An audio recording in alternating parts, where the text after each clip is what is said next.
aceitaram foi justamente a gente. Agora começou a ser gravado.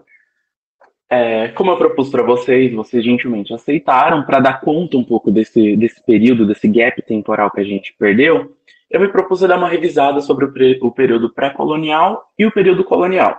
Não vou chegar ao final do período colonial, já adianto isso, que a gente vai ficar ali um pouco no início, ali a gente vai até um pouco a mineração, por isso que eu disse, turmas de sábado, não se preocupem se vocês não chegaram lá ainda, eu tenho quase certeza que vocês não chegaram, porque eu estava olhando o programa. Não se assustem, tomem isso como um pouco de uma introdução aonde os professores vão chegar. Peguem pelo menos o esqueleto da coisa, a construção que eu quero fazer com vocês, porque isso é um outro ponto. Para as pessoas que estão vindo para o meu plantão pela primeira vez, lá no começo do ano, eu conversei com os professores de vocês, pedi aconselhamento de como tocar esses plantões, e eu decidi transformar esse espaço em um espaço onde eu vou tentar dar conta e vou tentar abordar aqueles assuntos que vocês não têm tempo para desenvolvê-los tão bem nas aulas em si, né, em sala de aula ali. Então, eu foquei em puxar um pouco esses assuntos um pouco mais paralelos, mas que o vestibular ainda aborda, e trazer um pouco de outras perspectivas para todo esse tanto de coisa que vocês já têm que lidar. Então, embora a gente vá abordar bastante do conteúdo que vocês vão ter contato durante o vestibular, o que mais me interessa que vocês saiam daqui, saiam desses plantões, é um pouco entender a dinâmica das coisas, de como as coisas acontecem aqui para a história, porque isso é uma questão que eu sempre bato na tecla e é outra coisa que eu quero que vocês guardem no coração, de que não vejam a história e as disciplinas da história, né, que vocês têm história geral e história do Brasil, como coisas isoladas, gente. O movimento que vocês têm que fazer nas aulas de história é justamente buscar a conexão, em que ponto as histórias se tocam, em que ponto as coisas estão acontecendo.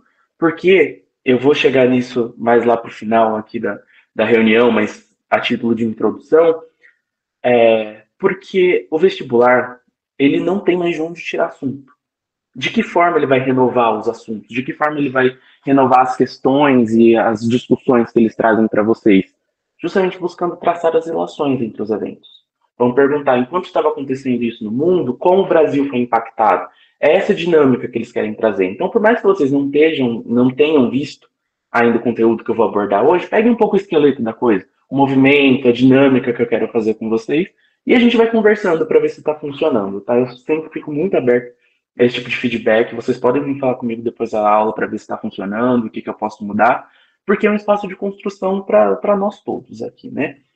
Então, são essas as considerações gerais que eu tinha para fazer. Eu acho que nós podemos começar de vez agora. Então, falando aqui sobre o período pré-colonial, né? Vamos começar pelo período pré-colonial hoje. O que eu tenho para falar com vocês? Primeiro, a gente precisa debater alguns conceitos. Quais conceitos estão relacionados com esse período, né? O que a gente pode tirar daqui? Primeiro, eu não falei que a ideia era a gente traçar as relações entre os assuntos? Nas aulas de história geral, em algum momento vocês vão chegar no fatídico evento das grandes navegações. Aqui é um dos pontos onde a gente já precisa começar a traçar essas conexões, porque está totalmente relacionado, né? Então, começando aqui pelas grandes navegações. Está um conceito relacionado com o período pré-colonial, justamente porque, e torno a dizer, esse espaço vai ser um pouco para a gente rever essas interpretações que a gente tem. Está envolvido, obviamente, as grandes navegações estão envolvidas na história do Brasil, porém não são o único evento. Esse já é o começo que a gente precisa começar a desconstruir isso na cabeça de vocês, de que o Brasil começa em 1500. Não, tinha muita coisa antes de 1500, muita gente aí envolvida. Isso já é uma coisa que a gente começa, já tem um pouco mais solidificado na nossa cabeça, né? A gente já não compra tanto essa história assim. Mas é importante dar uma ênfase aqui, né? Que as grandes navegações têm um papel central, porque teoricamente vai ser o que vai apresentar o que a gente hoje chama de Brasil para o contexto europeu, enfim, para o contexto do mundo. Então a gente precisa ter isso em mente, mas ele não é tão central, ele não é o ponto de partida para o que a gente chama de história do Brasil. Tinha muita coisa antes e isso já guarda no coraçãozinho com muito carinho para vocês, porque senão vai dar ruim. Então a gente está falando aqui do contexto das grandes navegações. Quando o quê? Tinha lá uma disputa entre Portugal e Espanha, estava todo mundo querendo se lançar no mar, descobrir as novas terras e tudo mais. E é nesse grande conflito, nessa grande coisa que o Brasil acaba, eles acabam chegando aqui no Brasil, né? E já quebrar aquela ideia de descobrimento do Brasil. Não se descobre aquilo onde já havia um grande desenvolvimento, existia muita gente. Foi o que a gente convencionalmente usa agora é o achamento, né? Ele foi achado, as terras foram achadas para o contexto europeu, mas não foi descoberto porque já tinha muita gente aqui, já tinha muita coisa acontecendo, né? Ainda nesse cenário um pouco mais amplo, a gente tem falado do Tratado de Tordesilhas. Como vocês estão em relação a essas definições do Tratado de Tordesilhas? Vocês estão bem? Vocês não fazem a mais remota ideia do que seja? E aí? O que vocês entendem sobre isso? Bom, reações de que então você tá falando grego. Não lembro quase nada. Tá, maravilhoso. Ok, vamos lá. Tratado de Tordesilhas, gente. O Tratado de Tordesilhas, a gente está falando dele ali por volta de 1494, né? Se a gente for pesquisar, se vocês jogarem no Google e derem uma googada, eles vão jogar a data de 7 de junho de 1900, 7 de junho de 1990, 1494, para vocês. Isso já ajuda eu a construir a linha de raciocínio que eu quero construir com vocês. A gente vem a coisa do descobrimento do Brasil em 1500. Se eles já estavam preocupados com a questão das terras nessa região do mundo em 1494, a gente vai olhar para aquela toda trajetória que Pedro Álvares Cabral faz e tudo mais, como, nossa, ao acaso ele chegou aqui. Se em 1494 eles já estavam preocupados com essa questão de, gente, eu acho que tem terra para lá, hein? Eu acho que tem coisa para lá, então a gente precisa se preocupar em traçar linhas, em definir o nosso território, mas não, a história vai dizer pra gente que por acaso, e assim, conveniência do destino, em 1500, Pedro Álvares Cabral veio parar aqui. Não, já vamos cortar com essa ideia, dessa inocência toda que a gente tem de olhar para a história, porque não foi bem isso que aconteceu. E a gente já vê aqui pelo próprio Tratado de Tordesilhas, que é um ponto inicial quando a gente está falando da história do Brasil vulgarmente, assim, a gente sempre vai falar, a gente sempre vai esbarrar na questão do Tratado de Tordesilhas quando a gente está falando de história do Brasil, e ele já mostra pra gente que tinha muita coisa acontecendo ali. Eles tinham ciência de que tinha terra naquela região.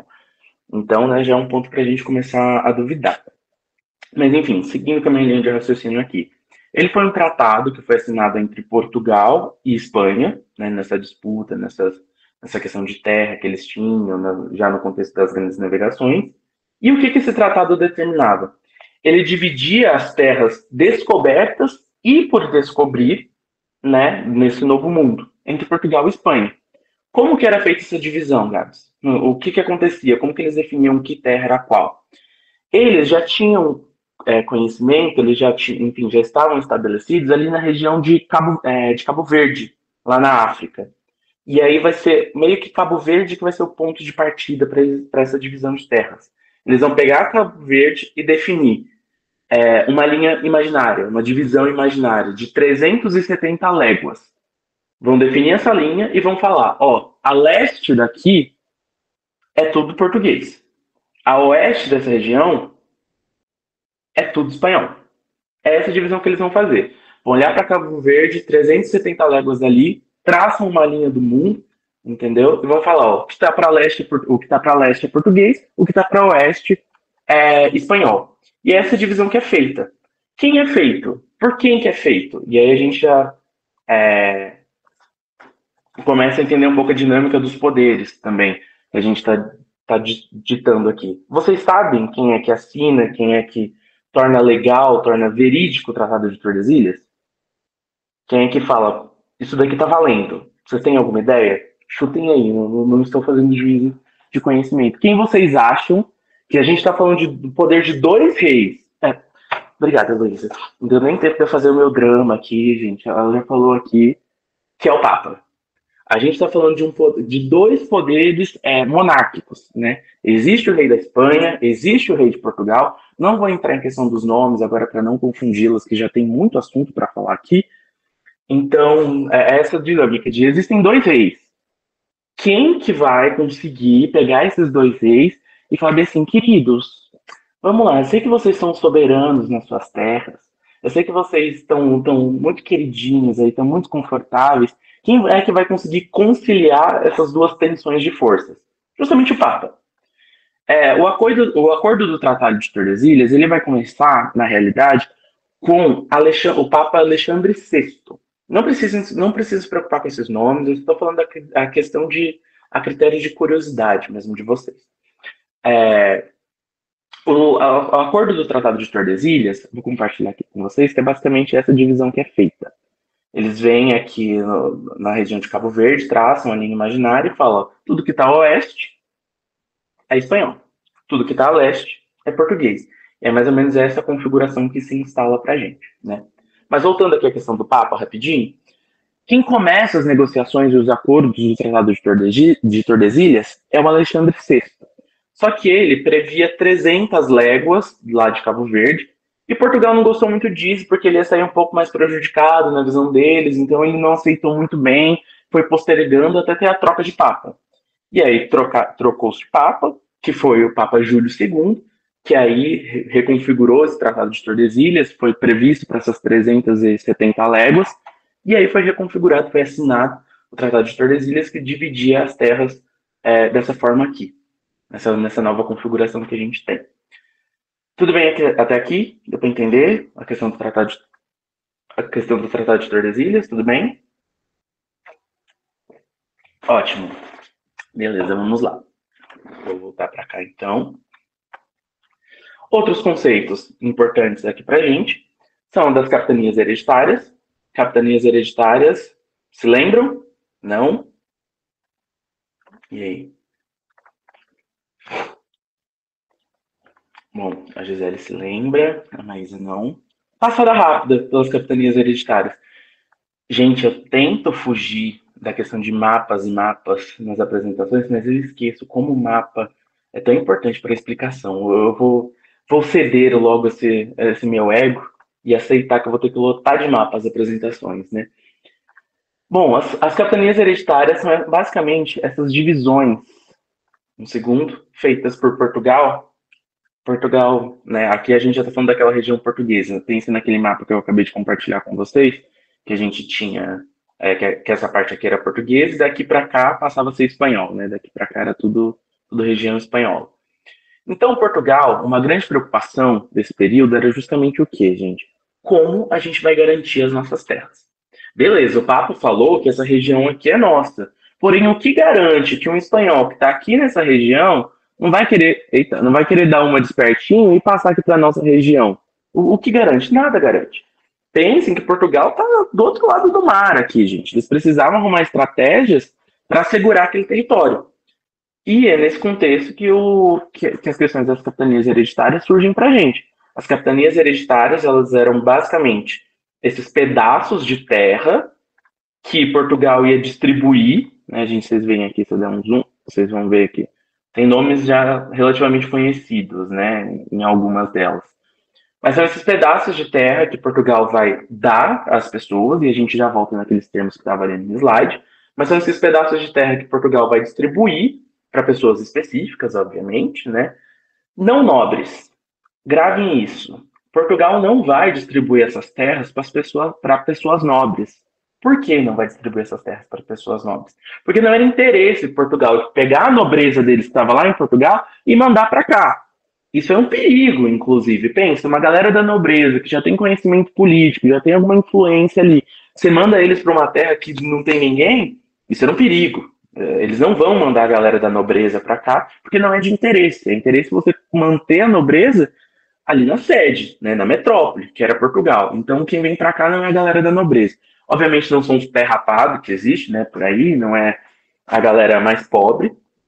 Então, ali a gente pode dizer que é um pouco uma camada intermediária ali. Calma com camada intermediária.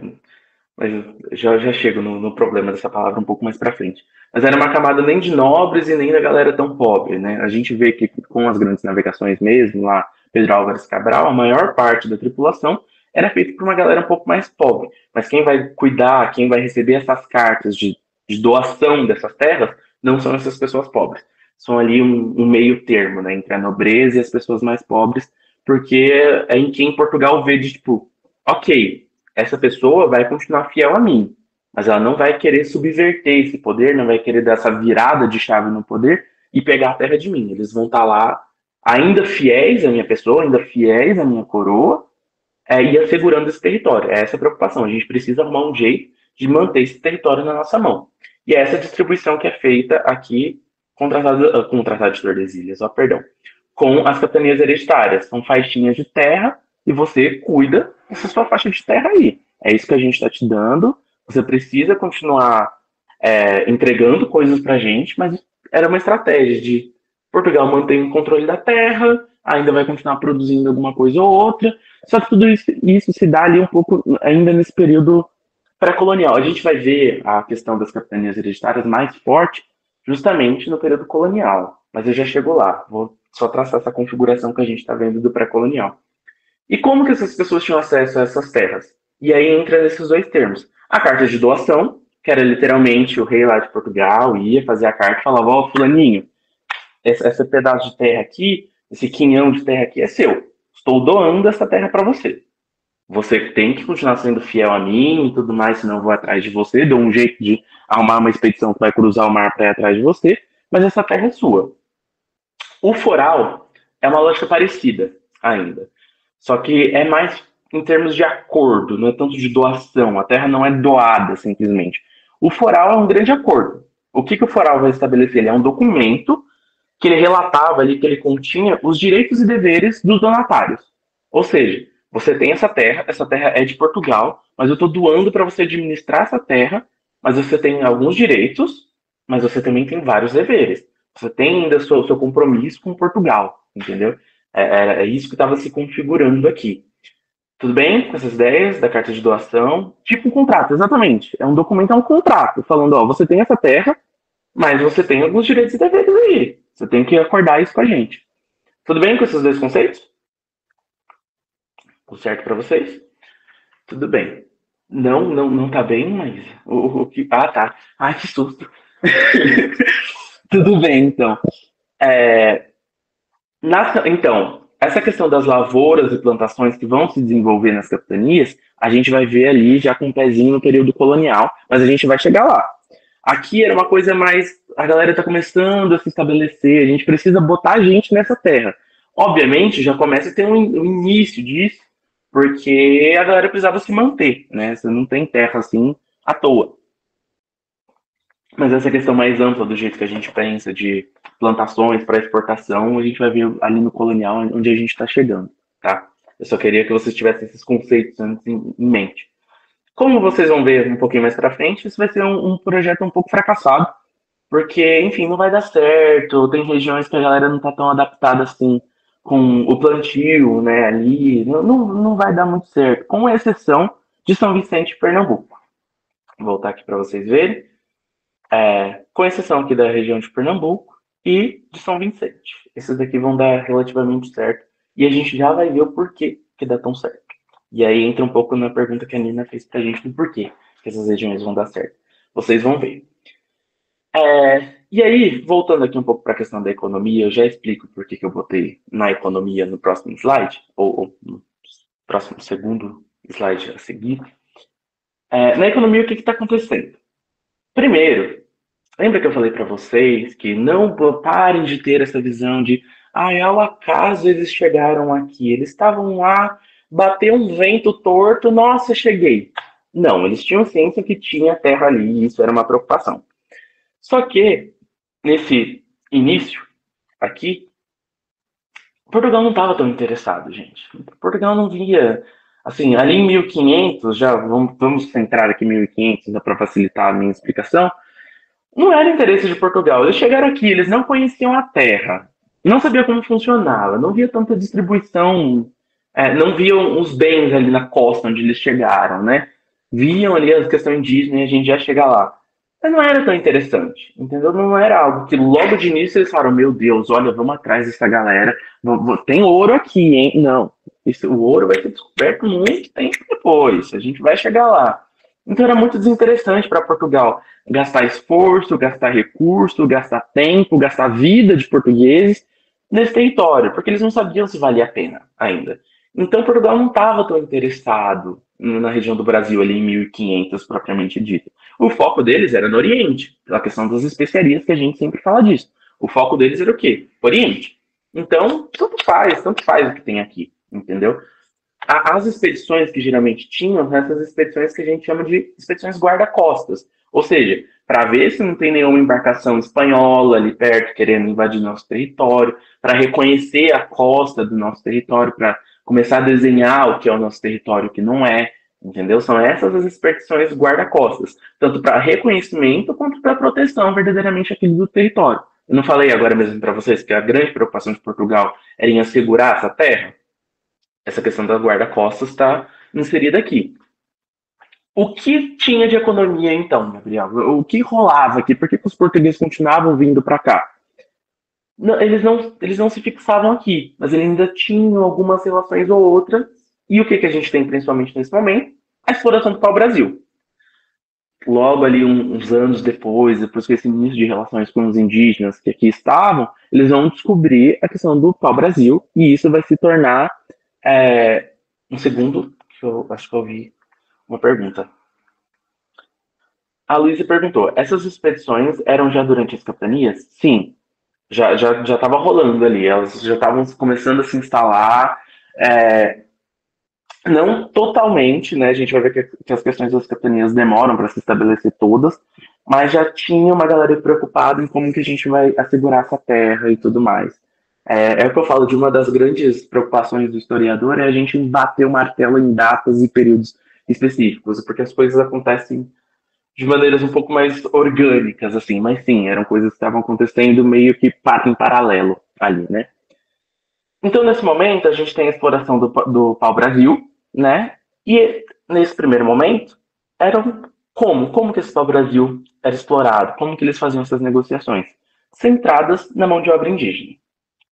E aqui, não venham, a gente não pode... na história, a gente chama isso de uma visão teleológica. O que é uma visão teleológica? Isso da gente ver, a gente sabe onde as coisas vão chegar, a gente sabe onde explicando aqui para vocês, a gente sabe que a tendência do Brasil, a gente vai chegar na questão da escravidão, mas a gente não pode ter a visão da escravidão para esse momento. É um pouco aquela relação do anacronismo, a gente não pode antecipar um pouco as coisas. Nesse momento não tinha uma questão de escravidão indígena ainda propriamente dita. Compensava mais fazer essas negociações, eles não conheciam tanto o território, eles não tinham tanta ciência de como funcionava, eles sabiam que tinha uma coisa que interessava a eles, que era o pau-brasil, justamente para a questão de tecidos, esqueci de dizer isso, justamente porque eles vão usar o pau-brasil para tintura de tecidos, etc. Mas não compensava para eles, entendeu, assim, dispor com essa galera ainda. Então era feito o quê? Era feito ali acordos, sempre que a gente fala disso, a gente chega no ponto das quinquilharias, né? Que eram aquelas trocas por espelho, materiais de ferro, e isso já entra um pouco no que eu falo da proposta dos meus plantões. Não achem que os indígenas eram inocentes, essa visão que a gente geralmente tem, de ai, nossa, ganhei um espelhinho aqui, olha, agora vou entregar tudo que eu tenho.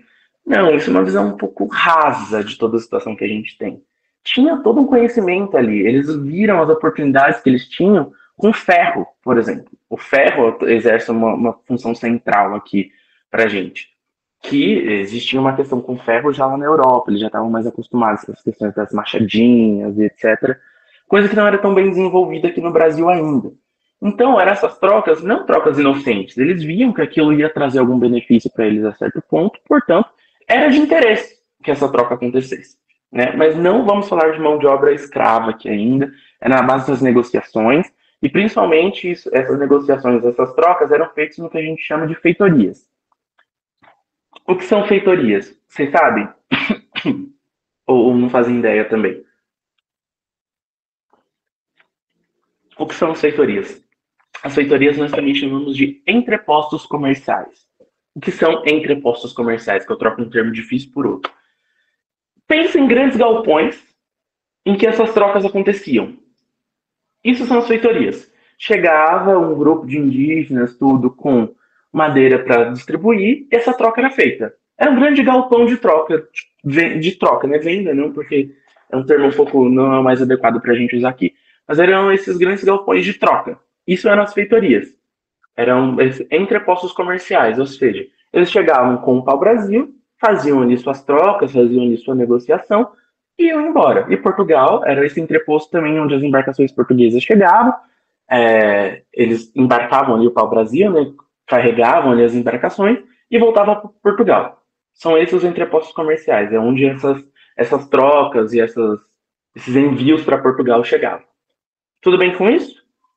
Entenderam? Beleza. Alguma outra questão desse slide que vocês acham que eu deixei passar ou podemos seguir? Beleza. Então, vamos adiante. Esse quadro aqui eu trouxe também no nosso último encontro, para quem estava aqui, porque eu sempre gosto de trazer essa análise para vocês, porque é uma coisa que o vestibular gosta bastante, gente. E se acostumem com isso. O vestibular adora um bom quadro para tirar a interpretação de vocês, entendeu? E eu acho também, assim, me corrijam se eu estiver errado, que esse quadro é muito bom para a ideia que eu quero construir com vocês aqui. Eu vou ter que correr, porque senão eu falo, né? Vou segurar vocês aqui até amanhã. Que é o quê? Isso daqui é muita imagem que vocês têm da questão indígena. Me corrija se eu estou errado. Que eram o quê? Essas populações que viviam majoritariamente, se não unicamente, na costa, que já iam. Tudo bem, essa questão de grupo que eles foram para as embarcações, sim. Mas essa visão principalmente de grupos que só viviam ali nas margens do território, que eram compreendidos só dessa forma aqui. Um povo, essa questão um pouco mais primitiva, e eu já entro no conceito de primitivo que eu quero falar com vocês.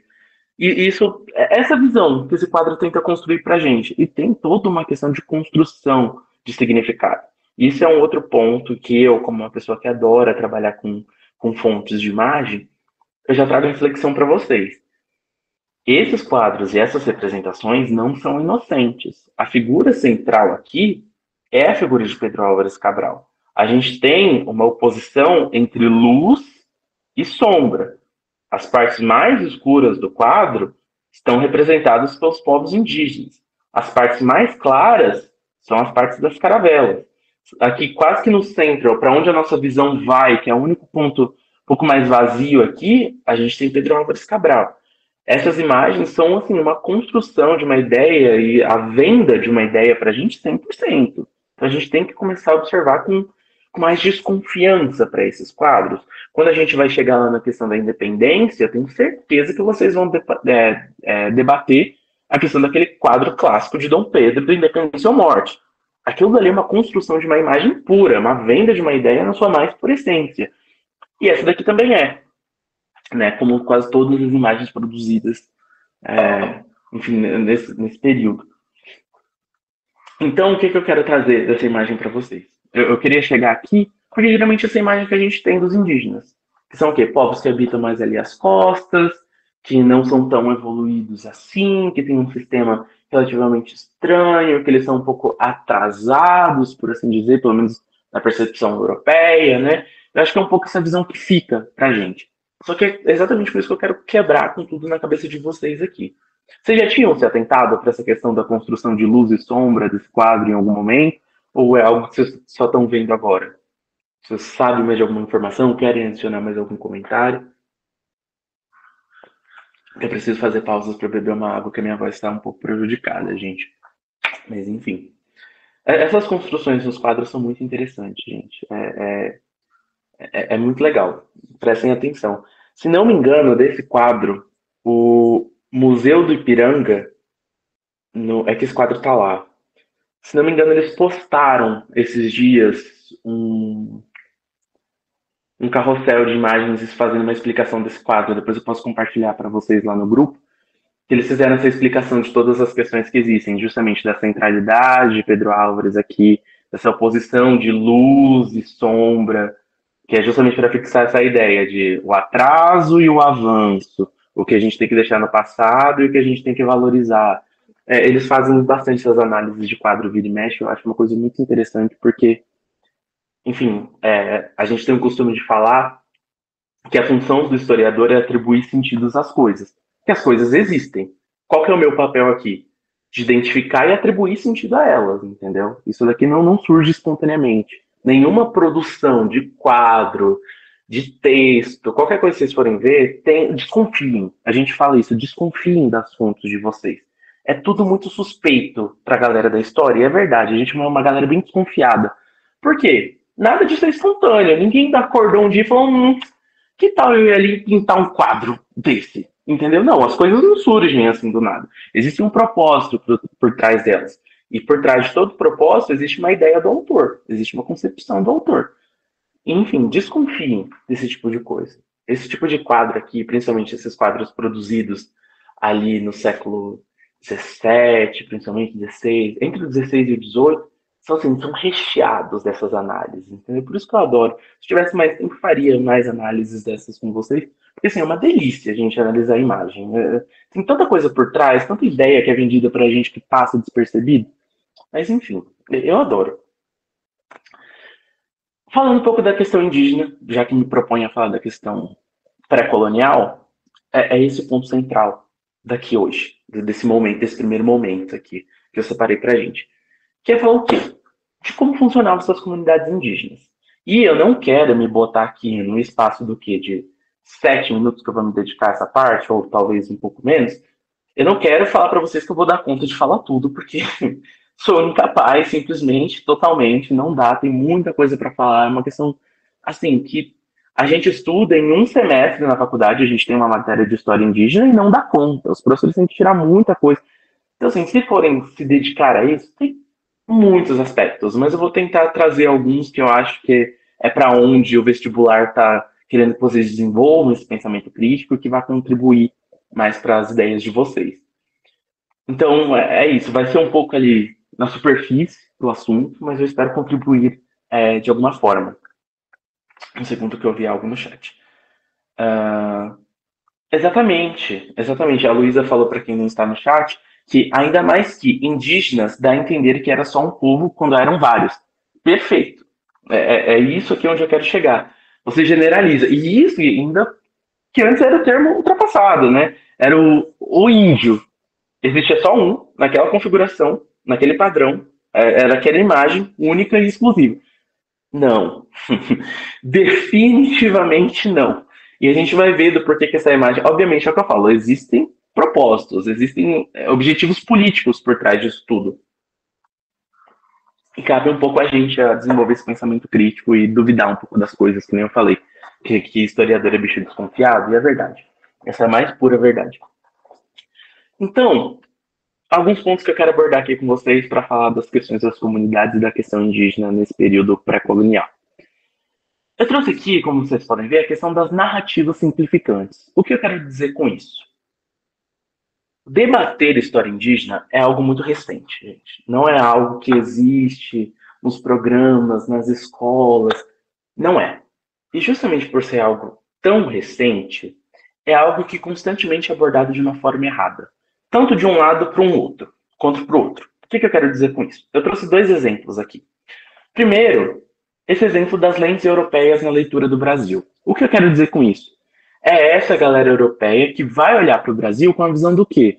De que, como os indígenas eram inocentes, né? Como eles eram coitados, de foram enganados, eles estavam lá e chegou o europeu vendendo uma ideia para eles e eles compraram essa ideia. Não, já é o primeiro. É isso que a gente chama de narrativa simplificante. De ler as coisas de uma forma muito simples, de uma forma muito rasa. Se as coisas não são rasas, se o pensamento não é tão objetivo e tão simples hoje em dia, por que a gente olha para o passado dessa forma? Isso vem muito das lentes europeias. Se a gente olha para as fontes, por exemplo, de jesuítas, eles vão descrever isso como povos inocentes. Eles não têm. Eles são com as suas vergonhas à mostra. Eles são muito inocentes. Eles não têm essa visão do mal do mundo. Entra naquilo. Eles consideravam os indígenas como os povos de culturas pagãs, porque o paganismo prevê o não conhecimento de Deus. Isso é diferente da heresia. O herege é aquele que nega a Deus, o pagão é aquele que não o conhece, né?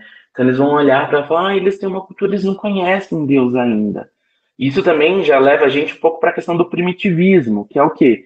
Ver esses povos com essa ideia primitiva. Isso contribui com aquela leitura de história em ascensão, como se o objetivo da história fosse chegar na civilidade, em uma sociedade bem desenvolvida, política, com uma cidade. Não, gente, a história não tem um objetivo. A gente não pode ler a história como algo em ascensão, que a gente vai sair de algo atrasado para algo civilizado, do futuro, bem desenvolvido. Não, não era o propósito dessa galera. E a gente vai ver aqui onde eu quero chegar, que justamente eles tinham muita capacidade para isso, mas não tinha sentido para eles. Para que eles iam querer fazer isso, entendeu? Não tinha sentido, não tinha essa necessidade disso ser feito, entende? Então, é um pouco de quebrar com essa ideia da gente ver a história em ascensão, que, inclusive, isso é um pouco. Se vocês forem ler relatos, em algum momento vocês tiverem contato com essas fontes primárias, vocês vão ver que muitos deles viam essas terras do Brasil como passado da Europa. Olha o que a Europa foi no passado. Contribui novamente com essa ideia de uma história em ascensão, de que a gente sai de algo primitivo para algo evoluído. E, enfim, não podemos de forma nenhuma compactuar com isso. Eu não falo com vocês constantemente da guerra de narrativas pela qual a história passa, de cada um tentando vender seu ponto de vista, e que isso é um objeto de poder constante, que foi o que a gente falou lá no nosso primeiro encontro, eu retomo aqui. As narrativas são objetos de luta constante. Isso são objetos políticos, né? E a gente tem que se atentar a isso. E o outro pilar é justamente da selvageria, do que são povos atrasados, são povos selvagens, eles receberam a gente com hostilidade, entende? Eles são primitivos, eles não têm essa noção de cordialidade uns com os outros. Eles são bárbaros, e isso já entra a questão até um pouco para a história geral, que a gente vai falar dos bárbaros lá na região da Europa. É a mesma origem. Um é primitivo e selvagem, o outro é bárbaro. Essa noção de falar, não, eles são atrasados, eles não são tão desenvolvidos quanto a gente, entende? É um pouco dessa construção que eles tentam constantemente fazer. Na outra ponta, e é o que eu falo, que a gente não pode ler a história de uma forma tão simples, e que a gente tem que considerar que existem muitos erros, que é um terreno muito não uniforme na história, que quando começou esse processo de revisão dessas concepções que eu falei para vocês que a gente não pode ter, a chave virou demais. A gente acabou invertendo as coisas, que tendeu a olhar o quê? Falar, não, então já que os indígenas não são atrasados, são primitivos, etc., eles eram muito tecnológicos. Eles eram 100% desenvolvidos. Olha como essa galera, eles eram, quando a gente olha para as questões dos acordos, falavam, não, mas olha como eles eram os espertos também. Tinha uma malícia ali nesses acordos que eles faziam. Ou seja, essa é uma questão, é um problema constante para a história, do que a gente pega um termo e inverte ele. Não é isso que a gente tem que fazer. A gente não pode ver as coisas muito preto no branco, entende? As coisas acontecem de formas diferentes, elas são apresentadas de formas diferentes para a gente. Essa é a graça. A gente tem que trabalhar com essas ambiguidades que permeiam o meio da história, né? A gente pode simplesmente fazer uma virada.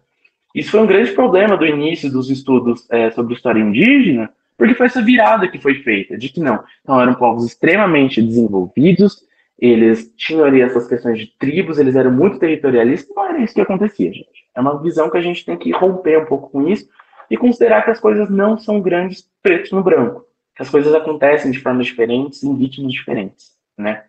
Tudo bem com essa primeira parte, da questão da história indígena, vocês entenderam esse panorama que eu quis apresentar de discussão para vocês? Tem alguma pergunta, alguma questão que queiram fazer agora? Senão, eu sigo. Bom, vamos lá. Vou seguir então, qualquer coisa vocês me parem, tá? Outro ponto sobre as sociedades indígenas no contexto pré-colonial que eu quero que vocês carreguem é justamente o quê? Entra agora na questão que a Luísa trouxe pra gente. Geram muitos povos, gente. Esse mapa aqui, eu queria muito ter conseguido encontrar ele, eu vou compartilhar para vocês agora. Existe uma versão interativa desse mapa, mas eu não encontrei. E esse mapa é muito pesado, vocês vão ver que ele vai dar umas travadas bravas enquanto eu tô tentando abrir ele, porque é um mapa extremamente pesado, ele carrega muito devagar porque é um mapa muito detalhado. É um mapa que foi feito justamente para dar conta de mostrar para a gente a abrangência e distribuição de povos indígenas no território que a gente conhece por Brasil e até um pouco se não me engano, aqui ele até extrapola um pouco o Brasil e chega ali um pouco nas outras partes das Américas. Aqui chega na Colômbia, como vocês podem ver. Vai travar porque o mapa é pesado, gente. Independente de onde vocês abram ele vai dar essas bugadinhas, mas é um mapa muito interessante. Tem um site, e depois eu vou procurar com mais calma, compartilhar para vocês, que tem como vocês interagirem com essas partes desses mapas. Vocês clicam e eles vão mostrar aspectos gerais e mais importantes desses povos, especificamente. É um mapa muito legal de você ficar olhando, ele é muito bem desenvolvido e ele dá conta um pouco daquilo que eu queria falar com vocês ali atrás, disso, de que são múltiplas culturas e múltiplos povos convivendo. A gente não pode achar que eles habitavam só ali aquela parte da costa do Brasil. Não era isso que acontecia, entendeu? Tinha muita gente espalhada. Um relato que eu acho muito legal, e é o que eu falo, eu adoro trabalhar com fontes primárias e esses relatos, porque a gente vai descobrindo tanta coisa. É um relato que existe de um explorador, de um frei, né, que ele se chama Frei Gaspar de Carvajal. Que o Carvajal, perdão, o que o Carvajal traz pra gente? Ele, lá em 1542, a gente já está um pouco distante de onde eu tinha falado antes, mas lá em 1542, ele faz uma expedição para nessa expedição que ele faz para a Amazônia, ele vai descrever o que ele está encontrando na Amazônia. E ele descreve uma densidade de povos na Amazônia gigantesca.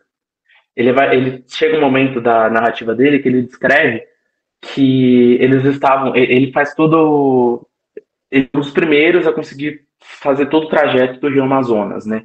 E aí chega um momento desse relato dele que ele fala que ele foi emboscado, ele foi parado por mais de 500 canoas, assim. Então, enfim, obviamente eles usam desses exageros para dar a ideia do que eles querem falar.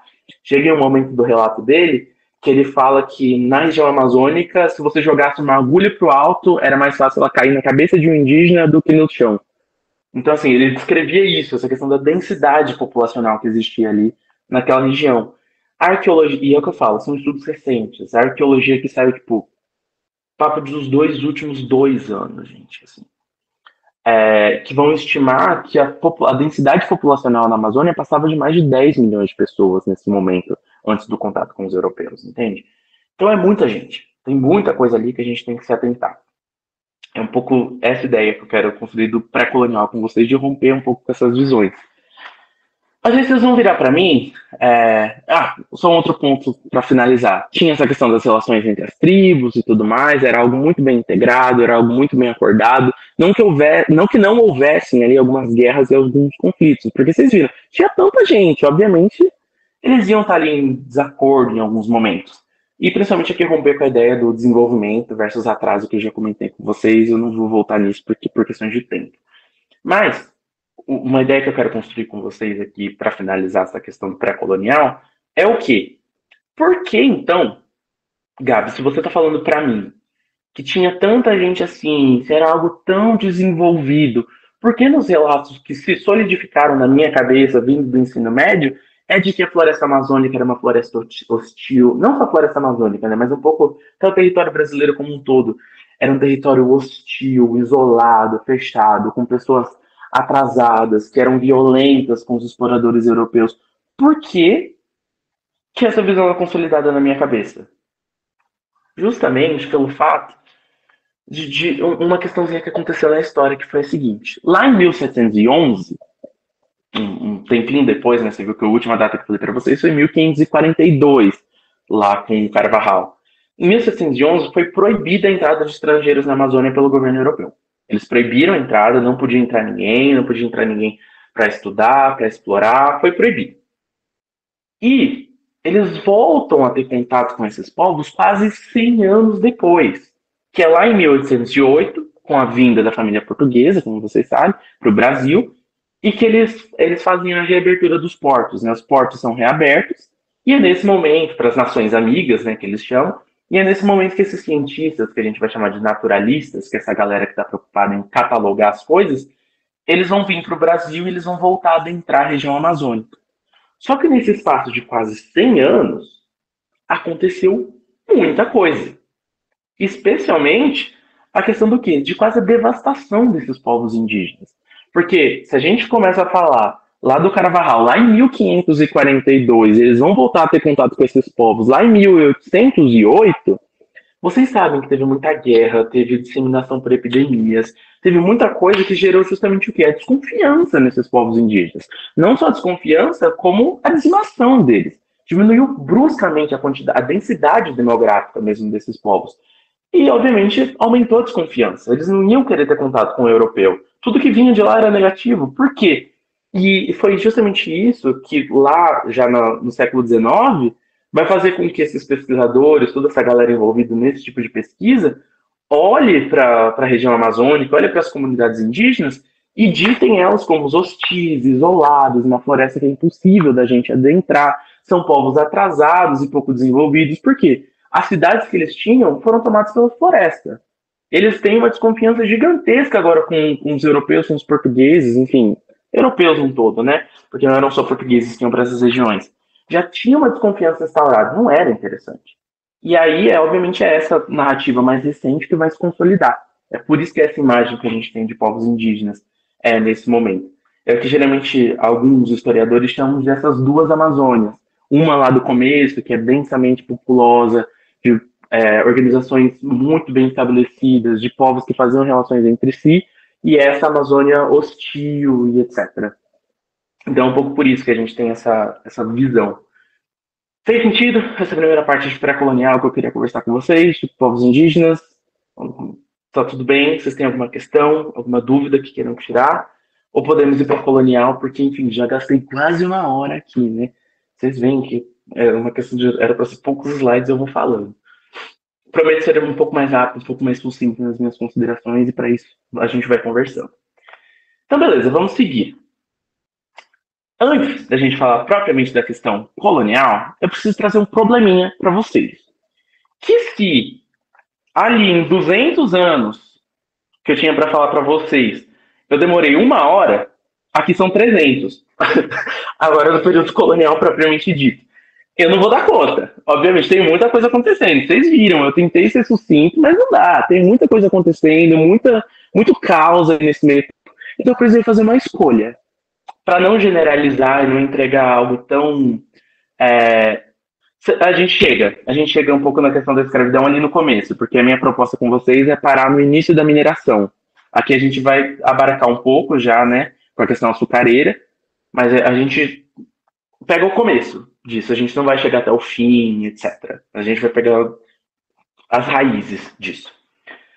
Como eu disse para vocês, eu precisei fazer escolhas, para mim não cair em generalismo e ficar em algo raso com vocês, em contribuir para essas ideias que, enfim, não cabem mais, e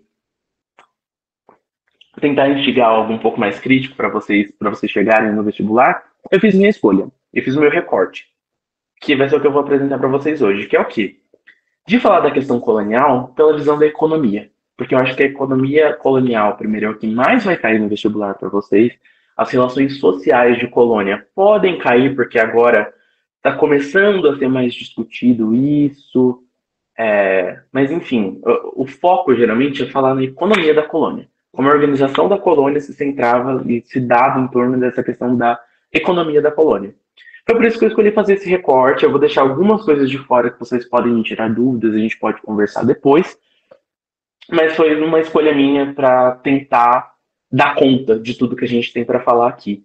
Então, eu vou falar de momentos específicos. Um deles eu já falei, né, que foi o período pré-colonial, que eu tinha para falar para vocês que a principal economia era do pau-brasil. E a partir daqui eu vou falar do período açucareiro e da mineração ali no começo e pegando uma pontinha do bandeirantismo. Essa é a proposta que eu tenho para vocês hoje, para a gente dar conta e ficar claro a linha de raciocínio que eu quero construir com vocês, tudo bem? Então, beleza, vamos começar. Já que já demos conta ali um pouco do período pré-colonial, vamos para o período colonial, começando aqui pela questão da economia açucareira. O que era essa colônia do começo? A gente já chega falando que era uma colônia de exploração. Por quê? Esse termo vem dos historiadores lá do século XIX, não vou entrar em nomes para vocês não acharem que vocês têm que decorar, mas é um tipo de terminologia que surge lá no começo da historiografia do século XIX, que eles vão separar os tipos de colônia. Eles vão olhar para os Estados Unidos e vão ver que a colônia inglesa lá nos Estados Unidos é totalmente diferente da colônia portuguesa que a gente tem aqui no Brasil. Por quê? O intuito dos Estados Unidos era meio o que Portugal tentou fazer lá no começo, sabe? De vamos só botar a gente aqui para segurar o nosso território. Então eles vão olhar para esse estilo de colonização que é que acontece lá nos Estados Unidos e chamar o quê? Colônia de povoamento. Que é o quê? Você manda uma galera toda para lá para povoar aquele lugar e falar que é nosso. Essa é a estratégia da Inglaterra. E eles vão olhar para o Brasil e falar, pô, aconteceu uma coisa totalmente diferente ali. que é o quê? Eles vão se apropriar dos bens da terra, vão se estabilizar através dessa exploração. Então, eles vão chegar no termo o quê? Colônia de exploração, que é o que acontece aqui no Brasil. Justamente, eles vão extrair tudo que há no Brasil, todos os recursos naturais que eles podem, né? Quase todos os recursos naturais que eles podem. E é esse o objetivo dessa colônia, de extrair as coisas que existem aqui, como a maioria das colônias que a gente vai ver. Vocês vão ver depois em África e etc. É isso que está acontecendo no mundo todo, que é essa colônia de exploração, para retirar esses bens da terra, né? E também nesse contexto de uma colônia de exploração, a gente chega no termo do pacto colonial. Vocês sabem o que é pacto colonial ou também não fazem ideia? Tem alguma ideia? Querem debater? Acham que é alguma coisa? Não precisa ter certeza, gente. Ok. Uma proposta que eu prometo tentar trazer para vocês, eu só não me organizei muito bem hoje ainda, porque foi uma ideia que eu tive enquanto faltando meia hora para começar a aula, que eles tentam fazer um glossário desses termos com vocês que eu acho pertinente para o plantão. E aí eu deixo como um último slide, assim, desses termos, tudo bem? Vocês gostam dessa ideia? Que aí eu vou trazer que nem essas que eu venho perguntando para vocês, de pacto colonial, etc. Tentar fazer um glossário desses termos que eu vi que uma das dificuldades que vocês me apontaram é de decorar essas coisas. Então eu vou tentar trazer isso. Prometo que tento deixar um último slide com esses termos. Porque, deixa eu mostrar para vocês aqui esse caderno gigantesco. Eu tenho o meu próprio glossário, gente. Vocês acham que o quê? Que a gente tem tudo de cabeça? Claro que não. Tem coisa que a gente anota também, né, gente? A gente também é filho de Deus, pelo amor. Então, assim, se me ajuda, eu acho que vai ajudar vocês também. E eu prometo tentar deixar um último slide com esses termos que eu acho que eu considero importantes, tá? Enfim, a ideia apoiada, eu vou me empenhar nisso. Pacto colonial. O que é o pacto colonial? É um sistema econômico, gravem isso, o Pacto Colonial ele é um sistema econômico e qual que é a proposta dele? É um sistema que ele é imposto pela metrópole para a colônia, ou seja, imposta lá para o Portugal, a região que vai se tornar o Brasil, em que determina o quê? Tudo que vocês comprarem e tudo que vocês venderem é para a gente. Se não diretamente para a gente, vai passar pela gente. Se o açúcar que é produzido no Brasil vai ser vendido para a França, tem que primeiro ir para Portugal, para depois ir para a França. Essa noção de um pacto entre a colônia e a metrópole, um pacto comercial entre a colônia e a metrópole. Tudo que vocês produzem, tudo que vocês vão comprar, vai ter que passar pela gente. E, obviamente, não é uma passagem simples, né? Vai ter uma questão de imposto, vai ter tudo isso. Essa é a ideia de você controlar a economia no lugar. Do que sai, tudo que entra, vai passar pela gente. Entendeu? É essa a ideia do pacto colonial. Tudo bem com esse termo? Ficou mais claro para vocês? Qualquer coisa eu explico, gente. Podem ser sinceros, tá? Ok, então é essa a ideia. Então é um pouco isso que a gente tem dessa colônia de exploração no Brasil. Então o que vai ser desenvolvido? E aí entra na questão que vocês me perguntaram anteriormente sobre a questão das plantações. A gente chama esse sistema que vai ser desenvolvido no Brasil como plantation. O que cargas d'água é plantation, Gabriel? Um segundo. A Mandela Lacerda, ela perguntou aqui. Tem que passar pelos portugueses. Tem que passar pelos portugueses? Desculpa, eu não escutei essa parte. Sim, é essa noção. Tudo que é produzido, por exemplo, produzir aqui no Brasil e vou vender para o restante do mundo, vai passar pela coroa portuguesa de alguma forma. Foi o exemplo que eu dei. Se o açúcar produzido no Brasil tem que chegar na França, ele vai passar por Portugal antes. Você vai enviar esse açúcar para Portugal e Portugal vai fazer essa distribuição. Se eu estou precisando comprar, a gente vai ver aqui as peças de um moinho, por exemplo, essas peças vão chegar pelas embarcações portuguesas na região do Brasil e eles vão fazer essa negociação com a galera que está aqui no Brasil. Brasil, né? Vamos dizer assim. Então, assim, falando de pessoas, em ideias um pouco mais gerais, a gente fala o quê? Metrópole, Portugal, colônia, o que a gente chama de Brasil. Se a gente for trabalhar com pessoas, mais especificamente, a gente vai trabalhar o quê? Com agentes da coroa portuguesa e esses donos de engenho, etc., que existem aqui. Se for sair um pouco do âmbito mais geral de coroa e metrópole, metrópole e colônia, a gente vai falar o quê? Dos representantes dessa coroa, dos representantes portugueses e dos donos de engenho e essa galerinha que está mais cuidando da administração aqui no Brasil. Tudo bem? Faz sentido? Eu acho que sim. Ah, tá. Ok. Voltando aqui para o sistema de plantation.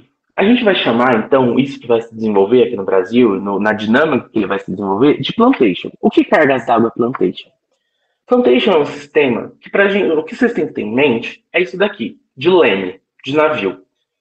Muito, assim, muito de coração a galera da turma da semana que tem aula com a Grazi, eu também tive aula com a Grazi, foi o termo que a gente levou no coração. Maia tá aqui também, não me deixa mentir, que são os terminhos que a gente leva pro coração que a gente nunca mais esquece. Que é o tipo de coisa que ajuda a gente a decorar, entendeu? Leme é o que vai definir, é uma sigla que a gente pega para definir o sistema de plantation, que é o quê? Qual são as bases? São 4 bases desse sistema: latifúndio, exportação, monocultura e escravidão. Latifúndio, na noção das grandes terras, grandes proprietários, espaços muito grandes, um pouco o que a gente já falou lá das capitanias, então vai ser algo que vai ser remanejado ali, mas essa ideia de grandes propriedades de terra na mão de uma pessoa só se mantém. Ou seja, essa ideia dos grandes latifúndios. Exportação. Volta a gente à questão do pacto colonial. Tudo que é produzido é focado na exportação. Não existia o desenvolvimento de um mercado interno aqui, sabe? As coisas não circulavam tão bem aqui dentro. Era foco o quê? É produzido para ser exportado. Essa é uma das outras bases do sistema de plantation. Em seguida, a monocultura, ou seja, só vai ser plantado e cultivado uma coisa em específico, que nesse caso aqui, se a gente está falando da economia açucareira, como vocês podem imaginar, a gente vai estar falando de cana-de-açúcar. A monocultura, a única coisa que vai estar sendo plantada, vai ser a cana-de-açúcar. E aí, lembra que eu falei do pacto colonial para vocês? Vocês vão virar para mim e falar, mas como que eles se alimentavam, então? Se a única coisa que está sendo plantada é cana-de-açúcar. Pacto colonial, gente. O que vai estar sendo plantado, a preocupação deles vai ser cana. Como que eles vão se alimentar? Vão ter que comprar de Portugal. Como que eles vão se manter, enfim, outros bens, como que eles vão fazer? Vão ter que comprar de Portugal. Ou seja, é mais uma forma de você assegurar essa economia, entendeu? Você torna todo mundo que está aqui, na colônia, dependente de você. A sua colônia vai estar 100% dependente da sua coroa, lá da metrópole, entende? É essa a noção do pacto colonial. E o último ponto é justamente a escravidão, a utilização de mão de obra escrava, e aqui a gente já vem para a questão realmente da mão de obra escravizada africana. Ela já começa a ser introduzida aqui no Brasil para esses propósitos, né? Inclusive, é um pouco meio... acontece uma via de mão dupla, porque a cana é escolhida a ser plantada aqui, porque eles olham que eles já tinham um pouco de conhecimento ali na região das Ilhas Canárias, já tinham um pouco de desenvolvimento isso ali naquela parte da África. Eles vão falar, pô, tá na mesma faixa do mundo, será que não rola, não? Será que não vai ser tão bom quanto é pra gente lá nessas outras regiões plantar? Enfim, vai vingar. Indígena também. A questão indígena é curiosa com o uso da mão de obra escrava indígena. Por quê? Os indígenas conheciam o território, gente. E isso entra nos pontos das máximas crueldades da escravidão, e que é o momento que pesa o clima, né? Que é justamente o quê? Os indígenas conheciam o território, portanto, para eles era mais fácil fugir. Só que se você traz uma galera que nunca pisou aqui, não conhece nada, tá totalmente desterrado, depois de passar meses e meses dentro de uma embarcação, todo mundo socado um em cima do outro, sofrendo, você vendo gente morrendo, sendo jogado no mar a qualquer momento, eles não tinham, de início, assim, quando eles chegavam, logo essa questão da fuga. Coisa que os indígenas tinham. Eles falavam, pelo amor de Deus, acho que eu, que nasci, eu literalmente nasci e criado aqui, vou ficar me submetendo a isso? Eu sei fugir, eu conheço essas matas, entendeu? Então, a questão da mão de obra indígena, no começo, era havia um certo impedimento, porque as fugas eram muito maiores. Então, além de o mercado escravista, né, a questão da escravidão transatlântica ser muito lucrativa para Portugal, dava um lucro absurdo fazer isso, também eles olhavam e falavam, pô, já é mais lucrativo a gente continuar mantendo o sistema de escravidão transatlântica. E por outro lado, essa galera vai fugir menos, compensa a gente investir mais na questão da mão de obra escravizada africana. Não que não houvesse indígena, mas era de maior interesse, o foco maior era justamente a questão da escravidão africana por esses motivos, entendeu? Um segundo. Exatamente. O que a Maia falou é que eles evitavam pessoas de matrizes linguísticas iguais serem trazidas para os mesmos locais e mesmos enfim, serem alocadas nos mesmos locais, porque isso impedia também essa comunicação, então era tudo dificultado para impedir a fuga deles, entendeu? Havia essa mistura de pessoas de diferentes regiões botadas para trabalhar no mesmo lugar, para, enfim, mitigar ao máximo, mitigar, calma, deixa eu achar um sinônimo disso, para impedir, né, para diminuir ao máximo a chance de fuga dessa galera. Principal produção, como o próprio nome aqui do bloco já sugere, é a questão do açúcar, a produção açucareira, né? Não que não existissem economias secundárias, e esse é o ponto que eu trago aqui. Ou seja, a pecuária começa a ser desenvolvida, né, a questão de lido com gado ali. Vocês podem ver que existiam engenhos de tração, ou seja, tração animal, né? Eram os bois que eram responsáveis por fazer essa engrenagem girar. Existiam também os moinhos de água, como o próprio nome sugere, era a água que fazia esse movimento mecânico. Então eles precisavam começar a lidar com essa pecuária ali, e obviamente ela também vai ser utilizada para outros meios, né? O tabaco também começa a ser desenvolvido, as drogas do sertão, que a gente vai falar um pouco mais para frente, não hoje, mas enfim, um pouco mais para frente na disciplina como um todo, que elas vão ter alguma influência depois para a gente, mas ela já começa a ser desenvolvida em menor nível aqui. Algodão e algumas outras coisas. O foco, e eu falo, o foco da produção para que as pessoas conseguissem se manter era açucareira. Mas é aquilo, a gente não pode ver tudo preto no branco. Existiam algumas outras produções menores ali acontecendo, entende? Então é essa ideia aqui de economias secundárias. Eram assim, em menor nível, assim, percentualmente falando, enfim, não dá para comparar, né? A principal era a açucareira, mas eles existiam. Em especial, cabe aqui falar das drogas do sertão, por exemplo, que lá para frente é um probleminha. Guardem isso, que com o avançar das matérias vocês vão ver que vai dar um probleminha realmente. Tudo bem com essa ideia de plantation, da monocultura, tudo esses termos primeiro que eu trouxe para vocês? Podemos seguir, vocês estão em paz? Como eu disse, tudo isso está rodando aqui um pouco em torno do âmbito econômico. Tudo que a gente citou aqui está rodando em torno da economia. E é que eu falo, vocês viram tanto de coisa que a gente consegue falar, por isso que eu escolhi falar da economia. Para não deixar vocês totalmente na mão da sociedade açucareira, eu trouxe alguns pontos específicos, assim, só para a gente passar rápido e continuar a linha de raciocínio, que tem um pouco mais de coisa para falar ainda. E eu não quero segurar vocês por mais tempo do que isso. Então vamos falar um pouco da questão da sociedade, como ela era organizada, como ela era pensada, e entra um pouco nos questionamentos que vocês fizeram para mim agora há pouco.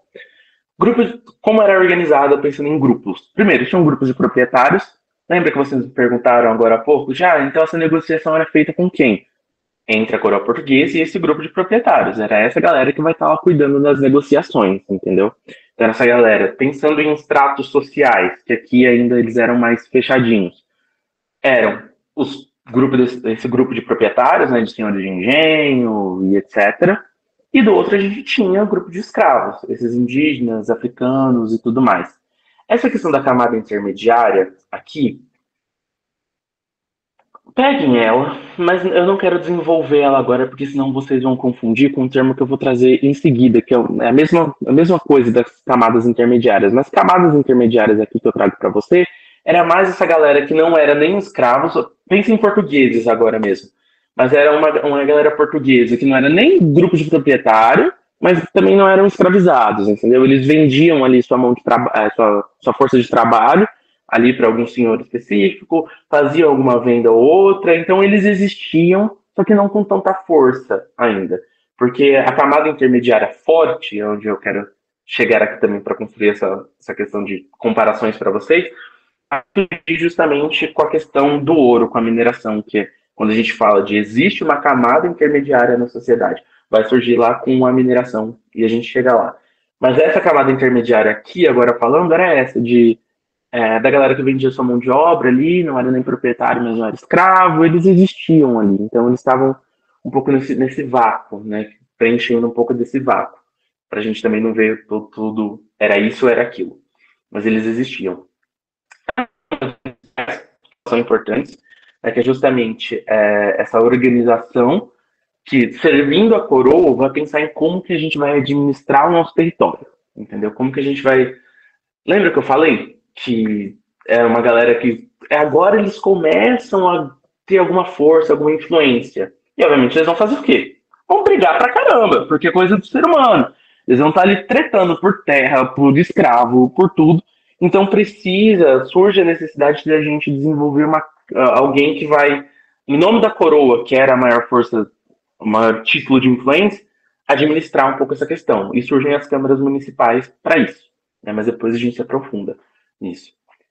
Falando um pouco da sociedade aqui, das características, era obviamente uma sociedade patriarcal, né? Então a imagem do homem ali sempre centrada e tudo mais, a questão feminina é muito pouco discutida, ainda existem estudos começando agora falando de como funcionava tudo isso, mas uma sociedade patriarcal, indiscutível, em que o status dessas famílias estava atrelado à posse, tanto posse de escravos, né, quanto às posses de terra e etc., e aos luxos. E com luxos aqui, eu volto um pouco para a questão escravagista, que era o quê? Um desses sinais de luxo era justamente se os seus escravos eram bem vestidos. Se os seus escravos não são descalços, por exemplo, pô, você é uma família que tem grana, hein? Porque você tem tanta grana que você se preocupa em todos os problemas desse termo, mas você tem tanta posse que você estende a sua capacidade de vida aos seus escravos. Então é um pouco isso, sabe? A gente fala, nossa, ele era tão bonzinho, ó. Ele não deixava o escravo andar descalço. Não, era uma preocupação do status social daquela família. Não era porque eles eram bonzinhos, era porque aquilo passava uma mensagem, entendeu? Aquilo passava uma mensagem pro status daquela sociedade que eles eram grandes detentores de posse e tudo mais, né? Então, era isso, a preocupação era o quê? Do que a gente possui e como a gente demonstra o que a gente possui, né? Essas eram as grandes chaves aqui. E também outro ponto da sociedade é justamente o que? A religiosidade. Focada, centrada, obviamente, na questão do cristianismo, né, da religião católica, obviamente. Existia essa forte influência já desde então. Tudo bem com as ideias de economia açucareira que eu queria trazer para vocês? Estão em paz? Por parte dos jesuítas, então, a questão... Ai, gente, vocês sumiram para mim. Aqui. A questão jesuítica. Escravidão por parte dos jesuítas, não. Especialmente escravidão indígena. Lembra que eu falei para vocês que existiam algumas questões do porquê a escravidão priorizada era africana e não indígena? Os jesuítas também entram nessa chave.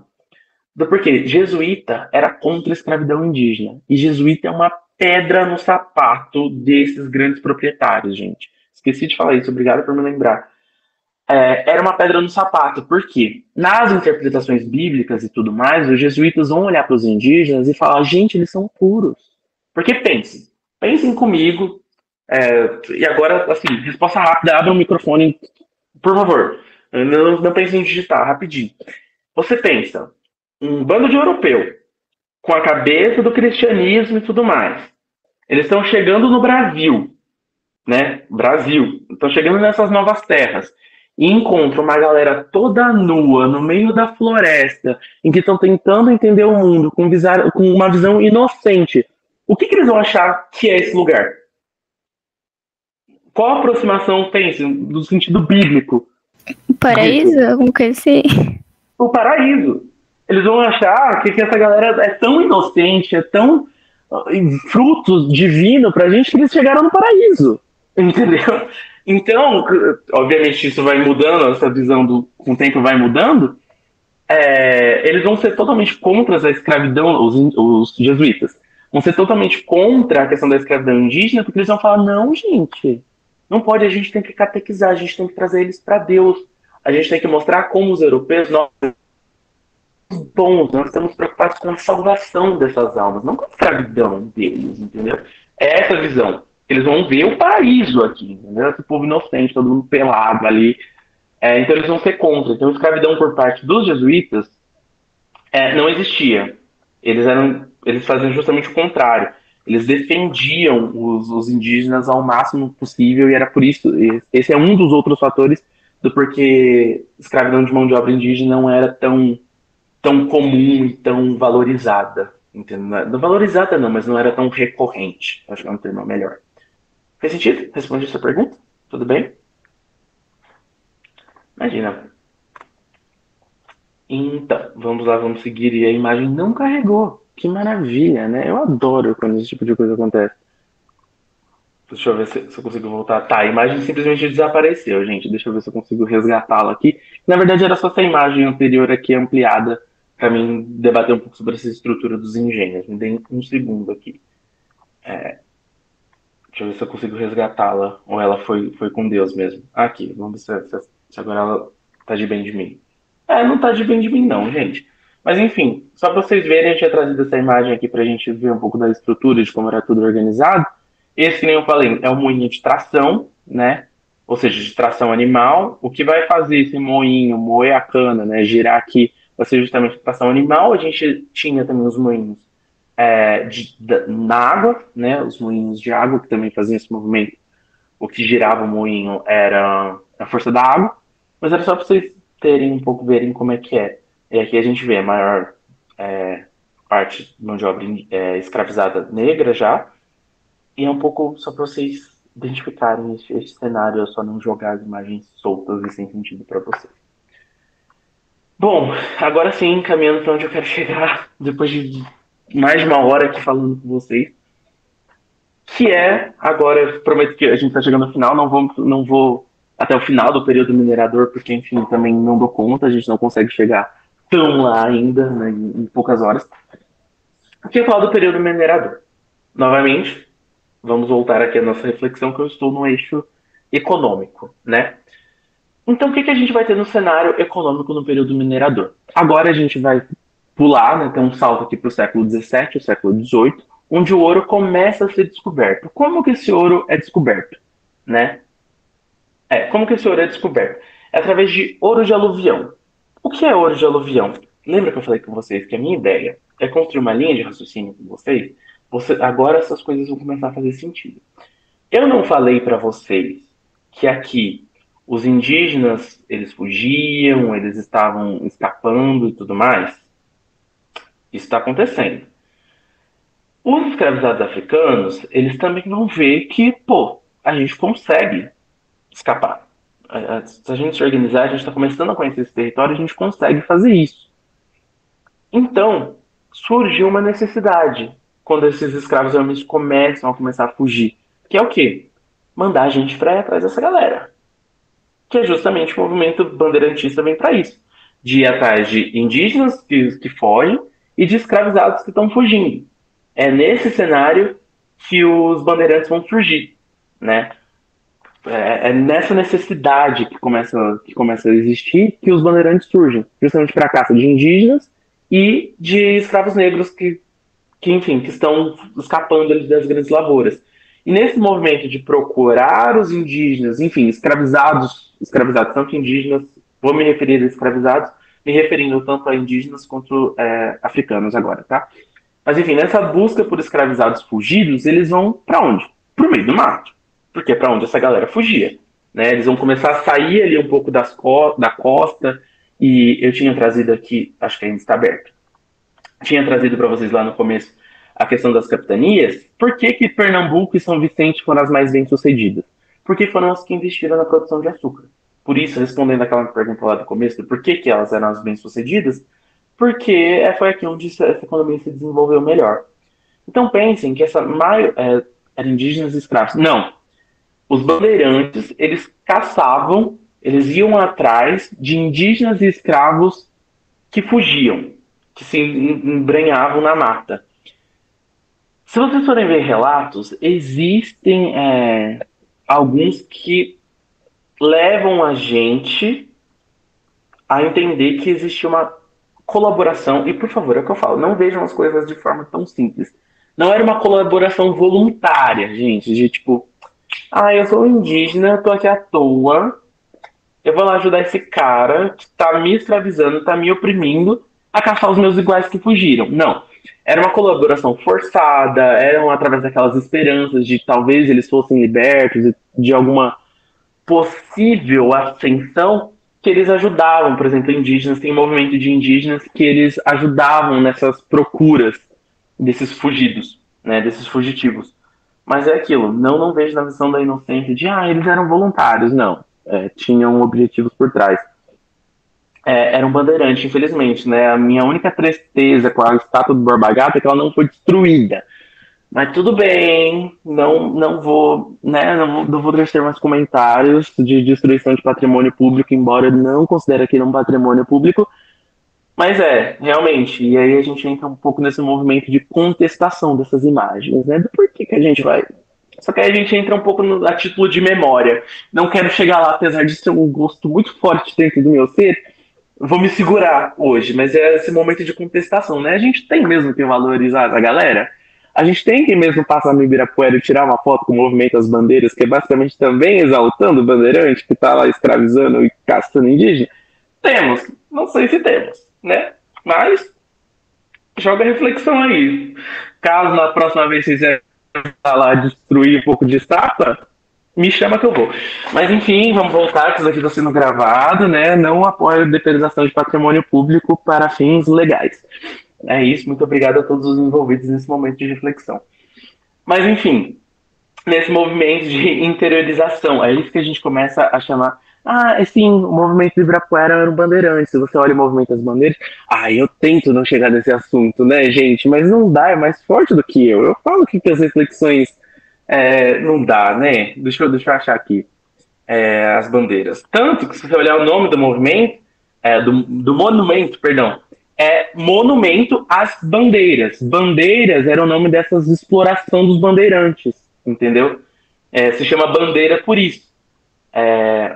A exploração, esse processo de exploração se chamava bandeiras, né? Então, os bandeirantes eram quem realizavam as bandeiras. O nome desse monumento é justamente Monumento às Bandeiras, que é saudando esse momento, né? Esses daqui, se vocês olharem, que eu tô tentando achar alguma maior, mas não vai estar dando. Se vocês olharem, são bandeirantes aqui no começo, liderando um grupo de escravos, que eles estão acorrentados, se vocês forem olhar, entendeu? Bem pesada pra gente ter um monumento desse no meio da cidade de São Paulo. E entra um pouco nisso, do que bandeirantes também são chamados de paulistas. Porque onde que o movimento bandeirante vai surgir? Em São Paulo. Eu não falei que onde se desenvolveu era ali, justamente na capitania, aqui, na capitania de São Vicente. Se vocês forem ver, a gente está falando aqui um pouco da região paulista.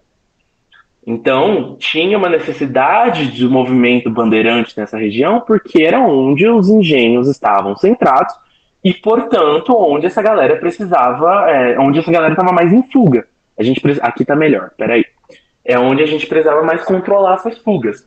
Então, o movimento bandeirante, os bandeirantes também são chamados de paulistas. E, já que chegamos aqui, então vamos lá, vou gastar o tempo, já que vocês estão empolgados no assunto.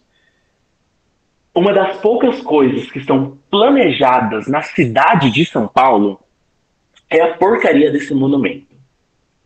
Porque não sei se vocês sabem ou se vocês já pararam para refletir sobre o local onde esse monumento está e o que ele representa. O monumento às bandeiras, como eu disse, leva esse nome de estar saudando as bandeiras, essas investidas de bandeirantes no território na caça de escravos. Ele tá ali, a gente olha e fala, é um monumento perto do Ibirapuera. Mas é um monumento, gente, que está no início da Avenida Brasil, aqui em São Paulo. A Avenida Brasil, aqui em São Paulo, ela é inaugurada, literalmente, para frente do monumento aqui, se vocês seguirem reto nesse monumento, vocês são jogados na Avenida Brasil. E o que tem lá no final da Avenida Brasil? Vocês sabem? Alguém sabe da geografia paulista aí? O que tem no final da Avenida Brasil, se a gente literalmente traçar uma linha reta desse monumento no estado? Ou não conhece? Esse tipo de região tem o nome, os países têm a ver. Eu acho que não diretamente. É porque ali eu sei que aquela região ali em torno tem cada bairro tem um nome de país. Eu acho que não. Eu acho que aí já foi um pouco do acaso. Se tiver, posso ir atrás, mas eu não conheço. Mas caso vocês não saibam, vocês podem ver que aqui eles estão carregando o que aqui no fundo, caso vocês não tenham percebido. É uma embarcação, gente, isso daqui. Isso daqui é uma canoa. Não é uma canoa, não lembro o nome certo de embarcação. Mas esses escravizados estão puxando. Os bandeirantes estão aqui em cima de cavalos, enquanto os escravizados, que provavelmente eles foram caçar, foram atrás, indígenas, africanos, etc., eles estão empurrando. Se você olhar aqui no final do monumento, mais especificamente você vê alguém empurrando essa embarcação. E por que eu falo que no meio desse caos paulista, essa porcaria dessa estátua é uma das poucas coisas pensadas? Se vocês forem reto, seguirem ali na Avenida Brasil, que eu falo, o monumento deles, inaugura a Avenida Brasil, vocês caem no Rio Tietê. Não é por acaso, gente. É uma construção de significado todo particular. Você cai no Rio Tietê porque era o principal rio de São Paulo que era justamente utilizado nessas bandeiras. Justamente você acha que eles iam ficar todo momento andando a pé e etc. no território? Não, eles iam usar o quê? A nossa escada rolante antiga, chamada também de fluxo dos rios, entendeu? Então eles se utilizavam bastante dos rios nesse momento. Então não é à toa que aqui eles estão empurrando uma embarcação em direção à Avenida Brasil que vai cair no Rio Tietê. É uma das poucas coisas pensadas nessa cidade maldita e eles pensam isso. E aí você vê lá os turistas, tudo lindo, maravilhoso, indo tirar fotos nesse monumento e falar, ai, que coisa linda. Não julgo, porque eu já fiz, mas agora que eu sei o significado disso, eu fico, gente, não, que absurdo. Que coisa, entendeu? Mas gente, é uma das poucas coisas, assim, realmente pensadas nessa cidade. Transporte urbano? Jamais. Vamos pensar o quê? Igualdade, repensar o centro e tal? Não. Uma das poucas coisas que o Estado não, que a cidade de São Paulo se preocupou foi em construir essa imagem dos bandeirantes. E é o que eu falo, os bandeirantes são comumente chamados de paulistas, porque é um movimento que surge ali na capitania de São Vicente, que é justamente para a caça de escravos. Eu tentei me segurar para não chegar nesse ponto de tacar pau. Amigo, agradece que pelo menos os paulistas não são chamados de bandeirantes. Podia ser pior. Ah, amiga, mas assim, é um movimento que eu tenho certeza que ainda deve existir, né? Essa galera é meio louca, né? Vai saber. A parte conservadora de São Paulo com certeza deve estar tão preocupada quanto os sulistas em separar do Brasil. Deve ser alguma coisa parecida, né? Mas enfim. Um segundo, não sei quem perguntou, mas eu já confirmo a data aqui, um segundo. Quando foi feito esse monumento? O projeto foi idealizado em 1920. Ele foi, se não me engano, efetivamente, posso estar cometendo erros, mas pode só confirmar para mim, mas tenho quase certeza que ele foi finalizado em 1936. O projeto é de 1920 e ele começou em 1936. Então tá ali um pouco... Posso estar errado nas datas, gente, mas eu acho que foi idealizado em 20, começou em 36 e só foi terminar em 50. Tá? Foi inaugurado em 1953. 53? Ah, tá. Eu errei por 3 anos, gente. E inaugurado, isso aí. Tá, beleza. Quase, gente. Vai te dar atraso. Mas entendeu? É o que eu falo, gente. Duvidem das coisas. Eu não falei hoje que todo historiador é suspeitoso das coisas que a gente é desconfiado. É por esse tipo de coisa. Duvidem dos monumentos que existem. Borba Gato, a gente começou essa discussão falando da estátua do Borba Gato. Por que a gente tem tanto nome de avenida com nome de bandeirante em São Paulo? A gente tem um monte. Castelo Branco, a gente está aí falando de um bandeirante. Borba Gato, a gente está falando de um bandeirante. A memória paulista passa muito pela valorização desses caras. Raposo Tavares, exatamente. A gente está valorizando esses caras há muito tempo, de uma forma que a gente não percebe, entendeu? Tá tão imbricado na nossa mente de... mais uma coisa comum na vida do paulista. E a gente não para questionar, que isso daqui é uma construção de memória gigantesca. Tem um objetivo por trás disso, tem uma mensagem sendo passada, que é justamente a relação com aqueles caras lá do começo, que a gente tá falando lá da colônia, entendeu? Que ia caçar indígena, ia caçar escravizado que fugia, entendeu? E essa é a imagem do paulista no momento colonial. Me segurei ao máximo para não chegar nisso e me estender, mas assim, eu adoro quando as discussões surgem. Pois já saíram com alguma fofoca. Eu falo que outra coisa do historiador, além da gente ser responsável por atribuir sentido e a gente fofocar, é isso. Agora vocês vão sair daqui, ó. A gente tá o quê? Na beira do domingo, no almoço de família, vocês já podem falar, gente, vocês não sabem. Vocês sabiam que o monumento, as bandeiras, é isso, entendeu? Essa é a graça do meu dia. Eu aprendo alguma coisa na faculdade e eu vou sair fofocando, entendeu? Exatamente. Eu vivo pela fofoca histórica. Vocês acham que eu escolhi esse lugar por quê, gente? A graça é essa, entendeu? Oxi. Porque eu tô quietinha aqui só digitando no chat, porque senão ia ser 2 fofocando, porque a literatura tem várias coisas também. Ai, amiga, vamos fazer no meio do ano, aquele meio perto das férias, só sobre fofoca? Traça esses paralelos entre fofocas históricas e fofocas literárias? Vai ser magnífico. É assim que vocês gravam conteúdo, que eu sei. Vocês são todos safados, né? Gravar as coisas boas, logo assim, decorar termo, ninguém quer. Mas agora fofoca, vocês saem por aí contando, vocês decoram, né? Vamos pensar nisso, amiga. Eu acho que vai funcionar, vai ser legal. Mas, enfim, criticando o Bandeirante à parte, tacando pau em todas as estátuas do estado de São Paulo em nomes de avenidas possíveis e imagináveis, que muitos comentários muito bem feitos, diga-se de passagem, vamos voltar aqui, a questão dos bandeirantes, né? É essa galera. E é também, lembra que eu falei de vamos pensar as coisas, mas a história é uma grande fofoca mesmo, é todo mundo olhando pro passado, falando de gente que morreu, entendeu? Eu adoro, eu acho magnífico. Mas enfim, como eu falei, vamos pensar na história, não em coisas isoladas, mas em uma fofoca constante, já que estamos nesses termos. A gente tem a questão dos indígenas que começam a fugir, etc. Aqui nesse momento se torna uma necessidade que essa galera volte, tenha controle sobre essas fugas, e portanto surge o movimento dos paulistas, ou seja, o movimento dos bandeirantes, para que procurem essa galera. E é nesse movimento de interiorização que a gente chama, ou seja, que eles saem ali das regiões das costas e começam a adentrar no território, e isso é o processo de interiorização, ou seja, de ir para o interior. Um segundo. Aqui. Nesse momento que eles começam a sair dessas regiões isoladas aqui e ir para dentro do território propriamente dito, é nesse movimento que eles vão acabar encontrando nas margens dos rios. Eu não falei que os rios eram bastante importantes para essa galera, justamente para facilitar a locomoção deles. Então, nas margens desses rios, eles vão começar a encontrar o que a gente chama de ouro de aluvião, que é essas pequenas pedrinhas de ouro, um pouco misturadas. E eles já conhecem um pouco disso, né? Porque eles vêm de uma tradição ainda portuguesa. Pensa, né? Que eles tinham contato com os portugueses e tudo mais. Eles conhecem o ouro. E aí que eles vêm e falam, putz, talvez se a gente seguir esse rio, se a gente seguir isso daqui, a gente encontre algum lugar que vá ter ouro. E isso é interessante pra gente. Então é nesse movimento, os bandeirantes preocupados em garantir a mão de obra escrava para manter o sistema açucareiro, eles vão acabar descobrindo ouro nas margens desses rios. E é aí que começa esse processo de, putz, pode ter ouro no interior. O que a gente vai fazer? Vamos para o interior do território também. É isso que a gente chama de processo de interiorização do território, né? E, portanto, começa a surgir uma nova economia. Muito mais interessante do que o açúcar, né? Tanto que a gente vê, nesse momento, para vocês terem ideia, é uma preocupação da coroa portuguesa com a quantidade de português que está vindo para o Brasil. Eles começam a fiscalizar. Será que a gente vai deixar mesmo você ir para o Brasil?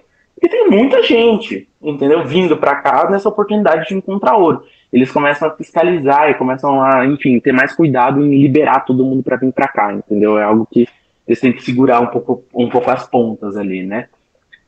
Então, nessa região que a gente começa a chamar dessas regiões das minas, que você sabe onde isso vai dar, né? A região que a gente fala de Vila Rica, ou Ouro Preto, que a gente conhece hoje em dia, começa a ter que se reorganizar toda essa região. Eles precisam se reorganizar de alguma forma. Porque o quê? Eles precisam fiscalizar aquilo. Então essa fiscalização aumenta e surgem essas instituições. Eu vou dar uma passada por cima delas, porque, enfim, já me estendi bastante no meu horário aqui. Que é o quê? Primeiro, a Intendência das Minas. O que é a Intendência das Minas? A Intendência das Minas ela vai ser fundada lá em 1702, esse tipo de organização, e elas são responsáveis justamente por fiscalizar essa região. Ou seja, como esse ouro está sendo transportado, como esse ouro está sendo coletado, quem é que cuida desse ouro, entendeu? Quais regiões ali, quais minas já foram descobertas, entendeu? É essa a função da Intendência das Minas, fiscalizar toda a produção, exportação de ouro. Nessa necessidade de fiscalizar como esse ouro está circulando nessa região, porque esse ouro está circulando ali, eles criam essas casas de fundição. O que são as casas de fundição? Até esse momento da criação das casas de fundição, era muito comum que o ouro circulasse naquelas pedrinhas ainda, naquelas coisas pequenininhas. Não pensem em pepitas gigantescas.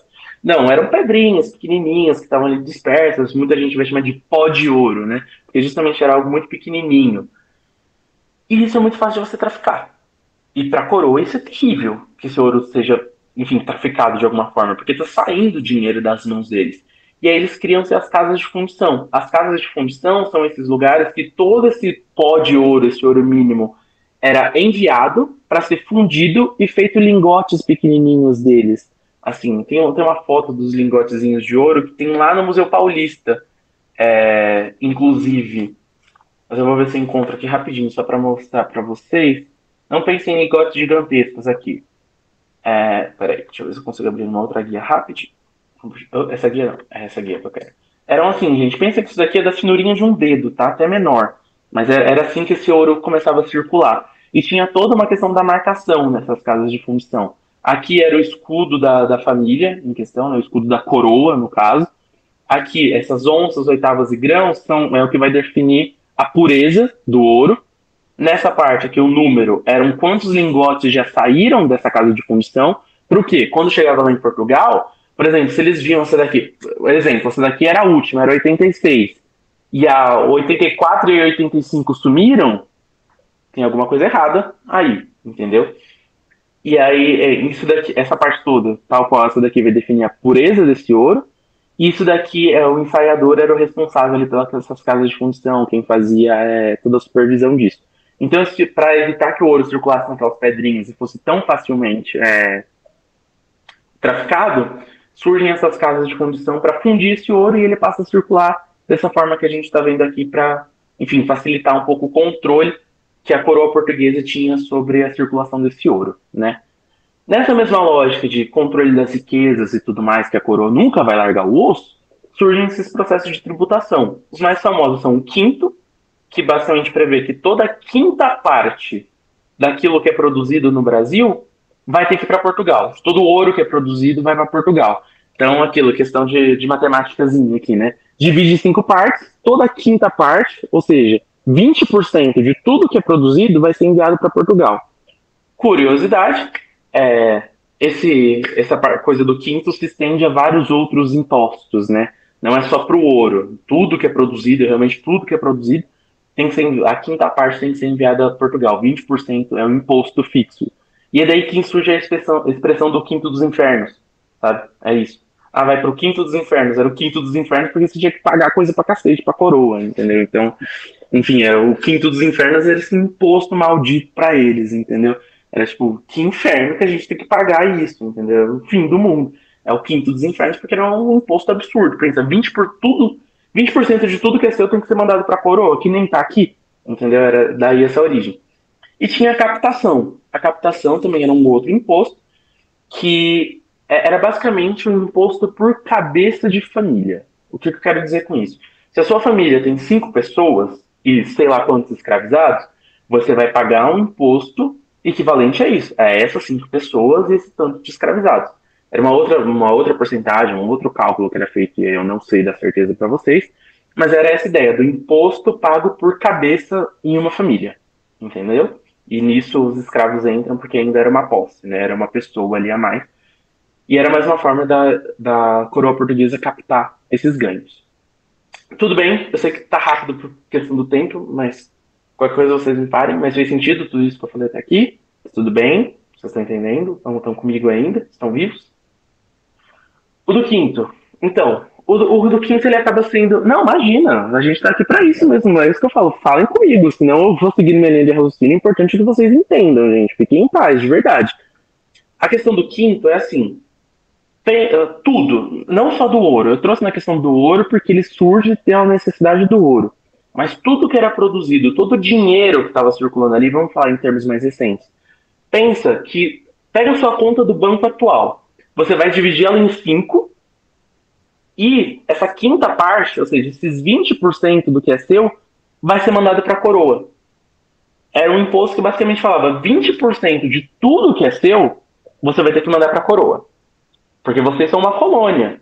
Nós somos a metrópole. A gente manda em vocês, colônia, e vocês, colônia, precisam sustentar a gente. Então, 20% de tudo que é teu vai ser enviado para a colônia. Entendeu? Então, por exemplo, que nem eu tô falando, se você tivesse lá seus 5 reais, dos 5 reais você ia ter que pagar esse 1 real de imposto. Entendeu? 20% de tudo que é teu é da coroa. Ou seja, 20% de todo o ouro que era produzido vai ser enviado para Portugal. Essa quinta parte da produção. Por isso que se chama quinto. Entendeu? Fez sentido agora? Tá tudo bem com a ideia? É um imposto, né? Um imposto safado. Beleza. Agora sim, correndo para a gente terminar. 1729, a gente vai ter as primeiras descobertas de diamante. E aí são criados os estancos régios. Pensem que se a fiscalização aqui, com as intendências das minas, já era forte na descoberta de ouro, quando eles descobrem joias, a coisa fica mais louca ainda. Quando eles vão descobrir essa questão de diamantes e essas outras pedrinhas, assim, joias eu usei termo errado, né? Eles vão descobrir esses minérios mais preciosos ainda, aí que a fiscalização fica louca. E qual que é a diferença, então, da intendência para o estanco régio? A intendência ainda poderia ser alguém do território brasileiro fazendo essa fiscalização, né? Que nem aqui naquele lingotinho que eu mostrei para vocês, era alguém que não necessariamente precisava ser um português fiel à coroa fazendo ali. Se tinha alguém de influência, enfim, de confiança da coroa que pudesse fazer essa fiscalização, ótimo. Essa pessoa poderia. Calma, volto na intendência, então. Só que no estanco isso fica mais sério ainda. Que o quê? A coroa portuguesa vai enviar alguém de confiança da coroa para fiscalizar essas minas. E não pode. Oh, peraí que eu esqueci de compartilhar aqui. E você não pode, mas você não vai ter mais pessoas do território fiscalizando. Não. Aqui é tete a tete. Nada fica no Brasil. Entendeu? Todos os diamantes, tudo isso, o estanco régio vem para isso. A gente vai literalmente essa noção de estancar. Toda a produção ali é um estanco da coroa. E tudo que é produzido, tudo que é descoberto, melhor, né? Tudo que é colhido desses minérios mais preciosos que nem os diamantes são enviados para Portugal. Não tem mais isso de circular aqui, é direto, entendeu? A intendência que eu tinha falado, para explicar aqui de novo com um pouco mais de calma. A intendência é um órgão, pensa um órgão de fiscalização do que é produzido nas minas. A intendência surge para um pouco regular o que está acontecendo ali, para supervisionar toda essa produção de ouro. Ou seja, as intendências vão ser os postos, né, essas organizações responsáveis por saber quanto ouro está saindo daqui, por catalogar isso realmente, sabe? A gente não viu aquela questão do lingotinho de ouro, como ele é repensado.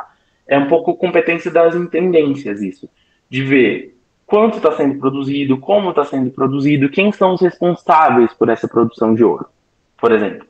Quem está sendo responsável por extrair essa mina, quem está sendo responsável por supervisionar, porque é um metal muito precioso, eles não podem deixar assim a torta de direito por aí, entendeu? De qualquer um pode pegar, solto, circulando pela cidade. Não, eles precisavam de um órgão que fiscalizasse essa produção de ouro, de quanto está sendo produzido, de onde esse ouro está saindo, quanto uma mina está produzindo, para literalmente prestar contas para Portugal. De, tá saindo do Brasil, isso daqui. Precisa chegar aí também. Senão teve alguma coisa errada nesse meio termo e a gente precisa fiscalizar, porque as riquezas são da coroa.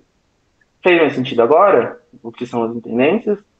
Fez um pouco mais de sentido? Qualquer coisa a gente tem que explicar de novo. Tá tudo bem? Eu acho que sim, qualquer coisa você me para, tá? Aí a gente volta, mas fique em paz, a gente volta quantas vezes forem necessárias, tá? A gente tá aqui pra isso. Que nem eu falei, para vocês não saírem zerados da questão de como eram essas sociedades, eu vou dar um panorama aqui. E aqui é um panorama bem... Um segundo, eu falei, gente, a Luísa perguntou. Perguntou. A intendência fiscalizava as casas de fundição a intendência fiscalizava e as casas de fundição eram as que literalmente fundiam o ouro e identificavam certinho então. Sim, é mais ou menos essa a ideia. As casas de fundição elas vão pegar todo esse ouro que está circulando em pozinho e vão fundir. Fundiu, as intendências elas vão supervisionar de quanto está saindo, quanto vai... catalogavam mesmo de quanto ouro está saindo daqui, de onde esse ouro está vindo. Esse processo, eles são meio instituições que surgem juntas, de uma mesma necessidade de fiscalizar a circulação desse ouro, entendeu? Então, é nessa ideia que você falou mesmo. De um supervisiona o geral, tipo, quais são as minas que existem aqui? Quem são os donos dessas minas? Para onde eles estão enviando esse ouro? Eles estão mandando esse ouro para as casas de fundição para a gente conseguir catalogar? É meio essa supervisão um pouco mais geral e elas andam de mãozinhas dadas ali. Tudo bem? Fez sentido agora? Então, beleza. Como eu disse, voltando aqui para vocês não ficarem sem nenhum contexto de sociedade mineradora, um pouco mais por cima, e é o que eu falo. Galerinha do sábado, vocês vão ver isso ainda. tá? Vocês vão se aprofundar nesse assunto. Não se preocupem, não fiquem desesperados. É que eu falo, pegue o esqueleto das coisas, pegue essas ideias, esses termos, e nos próximos plantões, venham falar comigo. Na semana, mandem mensagem, se tiverem dúvida, fiquem em paz, tá? É o que eu falo, às vezes é tudo muito, enfim, tá tudo muito confuso, porque eles não tiveram tanto contato ainda, né? Mas fiquem em paz em relação a isso. Eu tô aqui por esse motivo, essa é a minha função aqui. Então, agora para vocês não saírem sem nada da sociedade mineradora aqui também, vamos dar um panorama geral. Ali, entre 1700 e 1720, existe um aumento gigantesco das pessoas nessas regiões das minas. Elas passam a superar o número de 150 mil pessoas, mais ou menos. E dessas 150 mil pessoas, mais de 100 mil eram escravizados. Então a gente já vê que qual era a preocupação dessa região, que era justamente na exploração desse ouro, de todos os bens que existiam ali, e era por esse motivo que era indispensável a mão de obra escravizada, né? Era um pouco assim que funcionava essa região de Ouro Preto, ali majoritariamente, né? A gente sempre vai estar falando mais centrado na região de Vila Rica, que era o nome do período, né? Então essa era um pouco a distribuição e organização social no momento. O que eu falei para vocês do surgimento de uma camada média, de uma camada intermediária, surge aqui, na questão da mobilidade social. Por quê? Vamos com calma agora, aqui nessa parte do porquê, porque é um pouco absurdo, né? Eu virar aqui e falar para vocês, gente, olha, lá em 1700 tinha mobilidade social na região das Minas, olha que bonitinho. Era possível que as pessoas migrassem de estado social. Não, não é isso que eu estou dizendo. Eu estou dizendo que existia, que começou a surgir ali esse aumento dos profissionais livres. Quem são os profissionais livres? Essa galera que vai vender a mão de obra deles. Que eles não são escravos, mas que eles estão ali para trabalhar. Então, é o que a gente fala aqui dos carpinteiros, dos próprios ourives que vão vender, por exemplo, a gente fala aqui das casas de fundição. Quem trabalha nessas casas de fundição? Os ourives. Essa galera que tem especialidade com ouro que vai se oferecer para trabalhar nesses lugares, porque eles não são necessariamente escravos. Os ferreiros, né, que começam também a trabalhar nessas casas de fundição, em outros lugares vendendo, por exemplo, as picaretas e tudo mais que existiam para isso, né? Então começa a surgir essa camada desses profissionais que não eram escravizados. É essa camada média, essa ideia de camada média que a gente fala, de que não eram nem escravizados e não eram também portugueses, detentores de posses e etc. Eles estavam ali nesse meio termo, né? É essa mobilidade social que a gente fala. Podia ser um pé rapado que vendendo sua mão de obra ali com o tempo, traficando o seu ouro também, que a gente sabe que rolava, né? Mas com o tempo deles poderem escalar, ter um pouquinho, uma qualidade de vida um pouquinho melhor ali dentro das limitações, né? É uma coisa um pouco nem lá nem cá, né? A gente tem que trabalhar nesse meio termo. Também nesse cenário, a gente vai ver nesse momento aqui, nesse período minerador, a maior obtenção de alforrias pelos escravizados. Justamente por quê? Porque você podia comprar sua alforria. Por uma série de pressões, de legislações e coisas que vão surgindo, há essa necessidade de você permitir que o seu escravo compre a alforria dele. Né? E isso é um discurso muito mais amplo para a gente falar só sobre escravidão aqui em um outro plantão. Já deixo a sugestão caso vocês queiram. Mas não vou me aprofundar aqui, porque senão a gente vai demorar muito mais tempo para finalizar. Mas existe essa possibilidade de compra de alforria, ou seja, de compra da sua própria liberdade. E eles faziam isso como? Através tanto de um contrabando de ouro, a nível que dava, né? Não pensem que era algo fácil, né? Era algo que eles estavam literalmente arriscando a vida deles muitas das vezes, mas acontecia em menor nível, né? Não aqueles lingotinhos, era geralmente... Eles estavam nas minas, né? Então eles conseguiam guardar alguma coisa ou outra ali quando eles queriam se arriscar. Aquelas pedrinhas menores das casas de fundição. E também tinha a questão da prestação de serviço. Uma nova dinâmica de escravidão começa a surgir nesse momento, né? Por exemplo, os senhores permitem que os escravos, em alguns momentos, prestem essa mão de obra livre, não é livre, né? Mas essa mão de obra que não escrava, vamos dizer assim, uma mão de obra não escrava, para conseguir seu dinheiro. E com esse dinheiro, a maioria desses escravizados iam justamente comprar sua liberdade, né? E isso muitas vezes a gente chama justamente de escravidão de ganho, que é isso, de você trabalhar ou você tentar segurar ali sua alforria a fim de comprar sua liberdade. Eram esses escravos, majoritariamente urbanos, que eles faziam esse trabalho nessas cidades a fim de comprar a sua alforria. Eles davam parte dos seus ganhos, né, que eles ganhavam de uma forma desse trabalho não escravo, para os senhores, para, com o tempo, eles conseguirem comprar a sua liberdade. Entendeu? Então a gente começa a ter essa maior obtenção das alforrias. Eu trouxe, por exemplo, já volto aqui nessa imagem, a questão das quitandeiras. As quitandeiras eram as mais famosas, é o que a gente mais fala nesse momento, que eram essas mulheres livres não, né? Eram essas mulheres escravas, mas que estavam buscando comprar sua liberdade, ou a liberdade do marido e etc. Da pessoa, enfim, do homem ali, para que eles se libertassem. Eles faziam isso como? Através dessas vendas desses quitutes e etc. Né? Começa a existir essa nova forma de trabalho, por assim dizer, né? nessa nova configuração.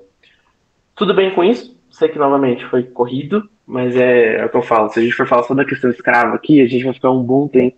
É assunto para um outro plantão. Mas o que eu quero que vocês saiam aqui dessa ideia é dessa reorganização social, de que existia uma maior mobilidade, entendeu? De que existiam novas oportunidades aqui nesse cenário agora. Aqui eu trouxe para vocês a questão do também guardem o quê? A gente começa um processo de urbanização. Esse daqui é uma pintura da cidade de Vila Rica, vulgo Ouro Preto, né? Como a gente chama hoje em dia. Se vocês virem aqui em cima, tem o nomezinho Vila Rica, uma resolução muito baixa, mas está escrito Vila Rica, acreditem em mim, que é esse momento da reorganização urbana desse espaço, né? A gente começa essa noção de o quê? A gente não pode ficar tão disperso. Se o ouro, se tudo está sendo movimentado aqui, a gente precisa da construção de um centro urbano. Curiosamente, Vila Rica é um patrimônio... Ouro Preto é um patrimônio tombado, a cidade como um todo. Fui lá no começo desse ano. Posso trazer para vocês, no começo do nosso próximo encontro, uma foto da cidade. Vocês vão ver que não mudou quase nada, gente. É uma configuração muito semelhante, inclusive. A gente fala disso depois, mas tenho essa ideia de que com a necessidade de fiscalizar esse ouro e com a oportunidade de você enriquecer com esse ouro, eles começam a aumentar essa organização urbana, né? Esses centros urbanos começam a surgir, junto com a interiorização do território lá pelos bandeirantes, né? Aqui eu trouxe um mapinha das principais bandeiras que eu falei para vocês, então vocês podem ver que grande maioria delas, que nem eu disse, vai estar saindo aqui da região de São Paulo e indo para o interior, indo na busca desses escravos. Aqui tem as principais por onde esses bandeirantes andaram. Depois, se vocês quiserem, é um mapa muito legal, a gente pode discutir em um outro momento para não segurá-las mais, mas aqui tem os principais bandeirantes, né? Manuel Preto, Raposo Tavares, Pedro Teixeira, Fernão Dias, vocês vão vendo, né? Fala, nossa, tudo nome de avenida, né? Pois é, realmente é tudo nome de avenida, por que será? Vale revisar essas memórias nossas aí, né? Mas aqui tem um mapinha das principais bandeiras, caso vocês se interessem depois. Último ponto, não vou nem fazer o drama aqui para não segurá-las mais, que é o quê? Falei, tô quase 2 horas aqui falando, mas do que isso vai me servir, cara? Para que eu vou usar isso propriamente dito? Como que isso vai aparecer para mim? É aquele assunto que eu falei com vocês lá no começo da aula, gente. O vestibular já está esgotado desse tipo de assunto. Já fizeram perguntas muito específicas, já tiraram tudo que tinha para tirar dali. Qual que é o caminho, qual que é o movimento que eles estão fazendo agora? De forçar que vocês tenham tanto um pensamento crítico, quanto um pensamento relacional sobre esses assuntos. E aqui eu já me encaminho para o final da minha fala. O que eu quero dizer com isso? Eles não querem que vocês olhem, que vocês estudem esse momento pensando, tá, isso aconteceu assim, assim, assim, fechado nas caixinhas. Não. Esse movimento que eu tentei propor para vocês hoje, de entender como que as coisas vão acontecer. A história não está fechada ali dentro da sua própria caixinha, entende? As coisas acontecem de uma maneira um pouco mais fluida, uma coisa influencia na outra. É um pouco isso, de como que a gente vai chegar no momento aurífero, como a gente vai chegar na economia do ouro. Porque surgiu uma necessidade lá na colônia, lá na produção açucareira, de fiscalizar e de ir atrás desses escravos. E nessa necessidade eles encontraram ouro ali nas margens dos rios. Eles viram aí uma oportunidade e começaram a ir para o interior. As coisas acontecem por processos que muitas vezes estão relacionados. Então é isso que o vestibular tem em vocês. Que vocês tanto tenham uma reflexão crítica sobre isso, que foi todos os discursos que eu tive aqui hoje com vocês, de a gente tem que valorizar esses caras, a gente tem que pensar que é tudo preto no branco, de os indígenas eram assim, desse jeito, e fechadinho, e é isso. Não. O vestibular está cada vez mais cobrando a reflexão de vocês e a capacidade de relação que vocês têm em traçar com esses assuntos, entendeu? De não olhar para o período colonial e só aceitar ele foi assim. Não, de quais as problemáticas estão envolvidas nesse período colonial? Como que as coisas acontecem? Como que elas se relacionam? E aqui eu trouxe um exemplo justamente disso, da gente pensar, beleza, e qual que é a diferença de um para o outro?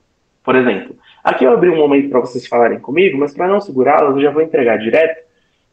Porque, por exemplo, pensar semelhanças e diferenças entre a economia açucareira e a economia aurífera. Por exemplo, quais são as semelhanças? O foco ainda era exploração. Havia uma grande importância, uma grande centralidade na questão da mão de obra escravizada. A distribuição das terras ainda era para poucos, então a gente vê lá no começo, a gente já vê isso lá com as capitanias hereditárias. Com o tempo, a gente vê esse desenvolvimento dos latifúndios para a produção. Avança mais um pouco, as minas passam a ser de uma pessoa só. Então a gente está sempre vendo esse processo de centralização das terras. Isso é um exemplo da construção crítica que vocês têm que ter. Que esse problema de terras no Brasil, por exemplo, já é algo que começa muito lá atrás. Entendeu? A gente discute isso hoje em dia, mas isso não é um assunto recente. Definitivamente não é um assunto recente. E é esse tipo de coisa que vocês têm que ter em mente, é esse tipo de relação e de reflexão que vocês têm que traçar quando vocês se deparam com esses conteúdos, porque é isso que o vestibular está tendendo a cada vez mais cobrar de vocês. Como vocês são capazes de criticar isso e como vocês são capazes de relacionar os conhecimentos. A outra semelhança é justamente o papel do Estado português, como ele é centralizador ali, né, como ele é importante, ele tem uma influência central nessa dinâmica toda, nesse controle das riquezas e dos territórios, como a gente viu com os impostos, como a gente viu com a distribuição das terras e tudo mais, como eles são preocupados com toda essa questão. E aqui no campo das diferenças, eu trouxe algumas para vocês. Estão diversas também, vocês podem traçar suas próprias semelhanças e diferenças depois, foi só algumas sugestões que eu trouxe aqui. Uma diferença. Enquanto a gente está só centrado na questão do litoral, lá no passado, aqui a gente já vê, por exemplo, no ouro a gente já vê uma questão da interiorização. Eles já estão indo mais para o interior, eles estão se urbanizando, ou seja, se fechando ali em centros urbanos para facilitar, enfim, essa vida. A gente tem uma nova estrutura social, que foi um pouco o que eu tentei construir aqui com vocês, nessa parte. As coisas começam a se reorganizar, não é tão verticalizado que a gente fala, né? Não é tão, enfim, as coisas são assim, a estrutura social é desse jeito. Não, as coisas começam a se diversificar, tem uma estrutura social nova ali. Esse surgimento dessa camada intermediária que eu falei para vocês. E, nova camada intermediária, justamente ligada à noção de uma maior mobilidade social ali no território, né, ali nessa organização que a gente passa a ter. E um desenvolvimento do comércio interno. Novamente, traços e relações. Lembra que eu falei aqui no começo para vocês que era tudo exportado, que não existia um mercado interno propriamente dito, que eles precisavam comprar tudo de Portugal lá por conta do Pacto Colonial? Vocês acham que, tudo bem, aqui para a região de São Paulo, ou até para a região aqui de onde era São Vicente, não, onde era Pernambuco, né, a capitania de Pernambuco, faz sentido você ter tudo vindo por portos, todos os seus meios de subsistência vindo por portos. Mas você acha que na região de Minas Gerais vai ter como isso acontecer? Não, não vai ter como isso acontecer. Ia demorar muito mais, é uma logística que não funciona. Então é nessa lógica que um mercado interno, que um comércio interno começa a surgir ali. Porque as coisas não podem ser só Portugal. As coisas precisam acontecer aqui mais no interior do nosso território também. A gente saiu só das margens, a gente está dentro do nosso território e é isso que vai, enfim, impactar. Então era um pouco desse movimento que eu queria construir com vocês. O slide bugou horrores aqui, depois eu corrijo isso.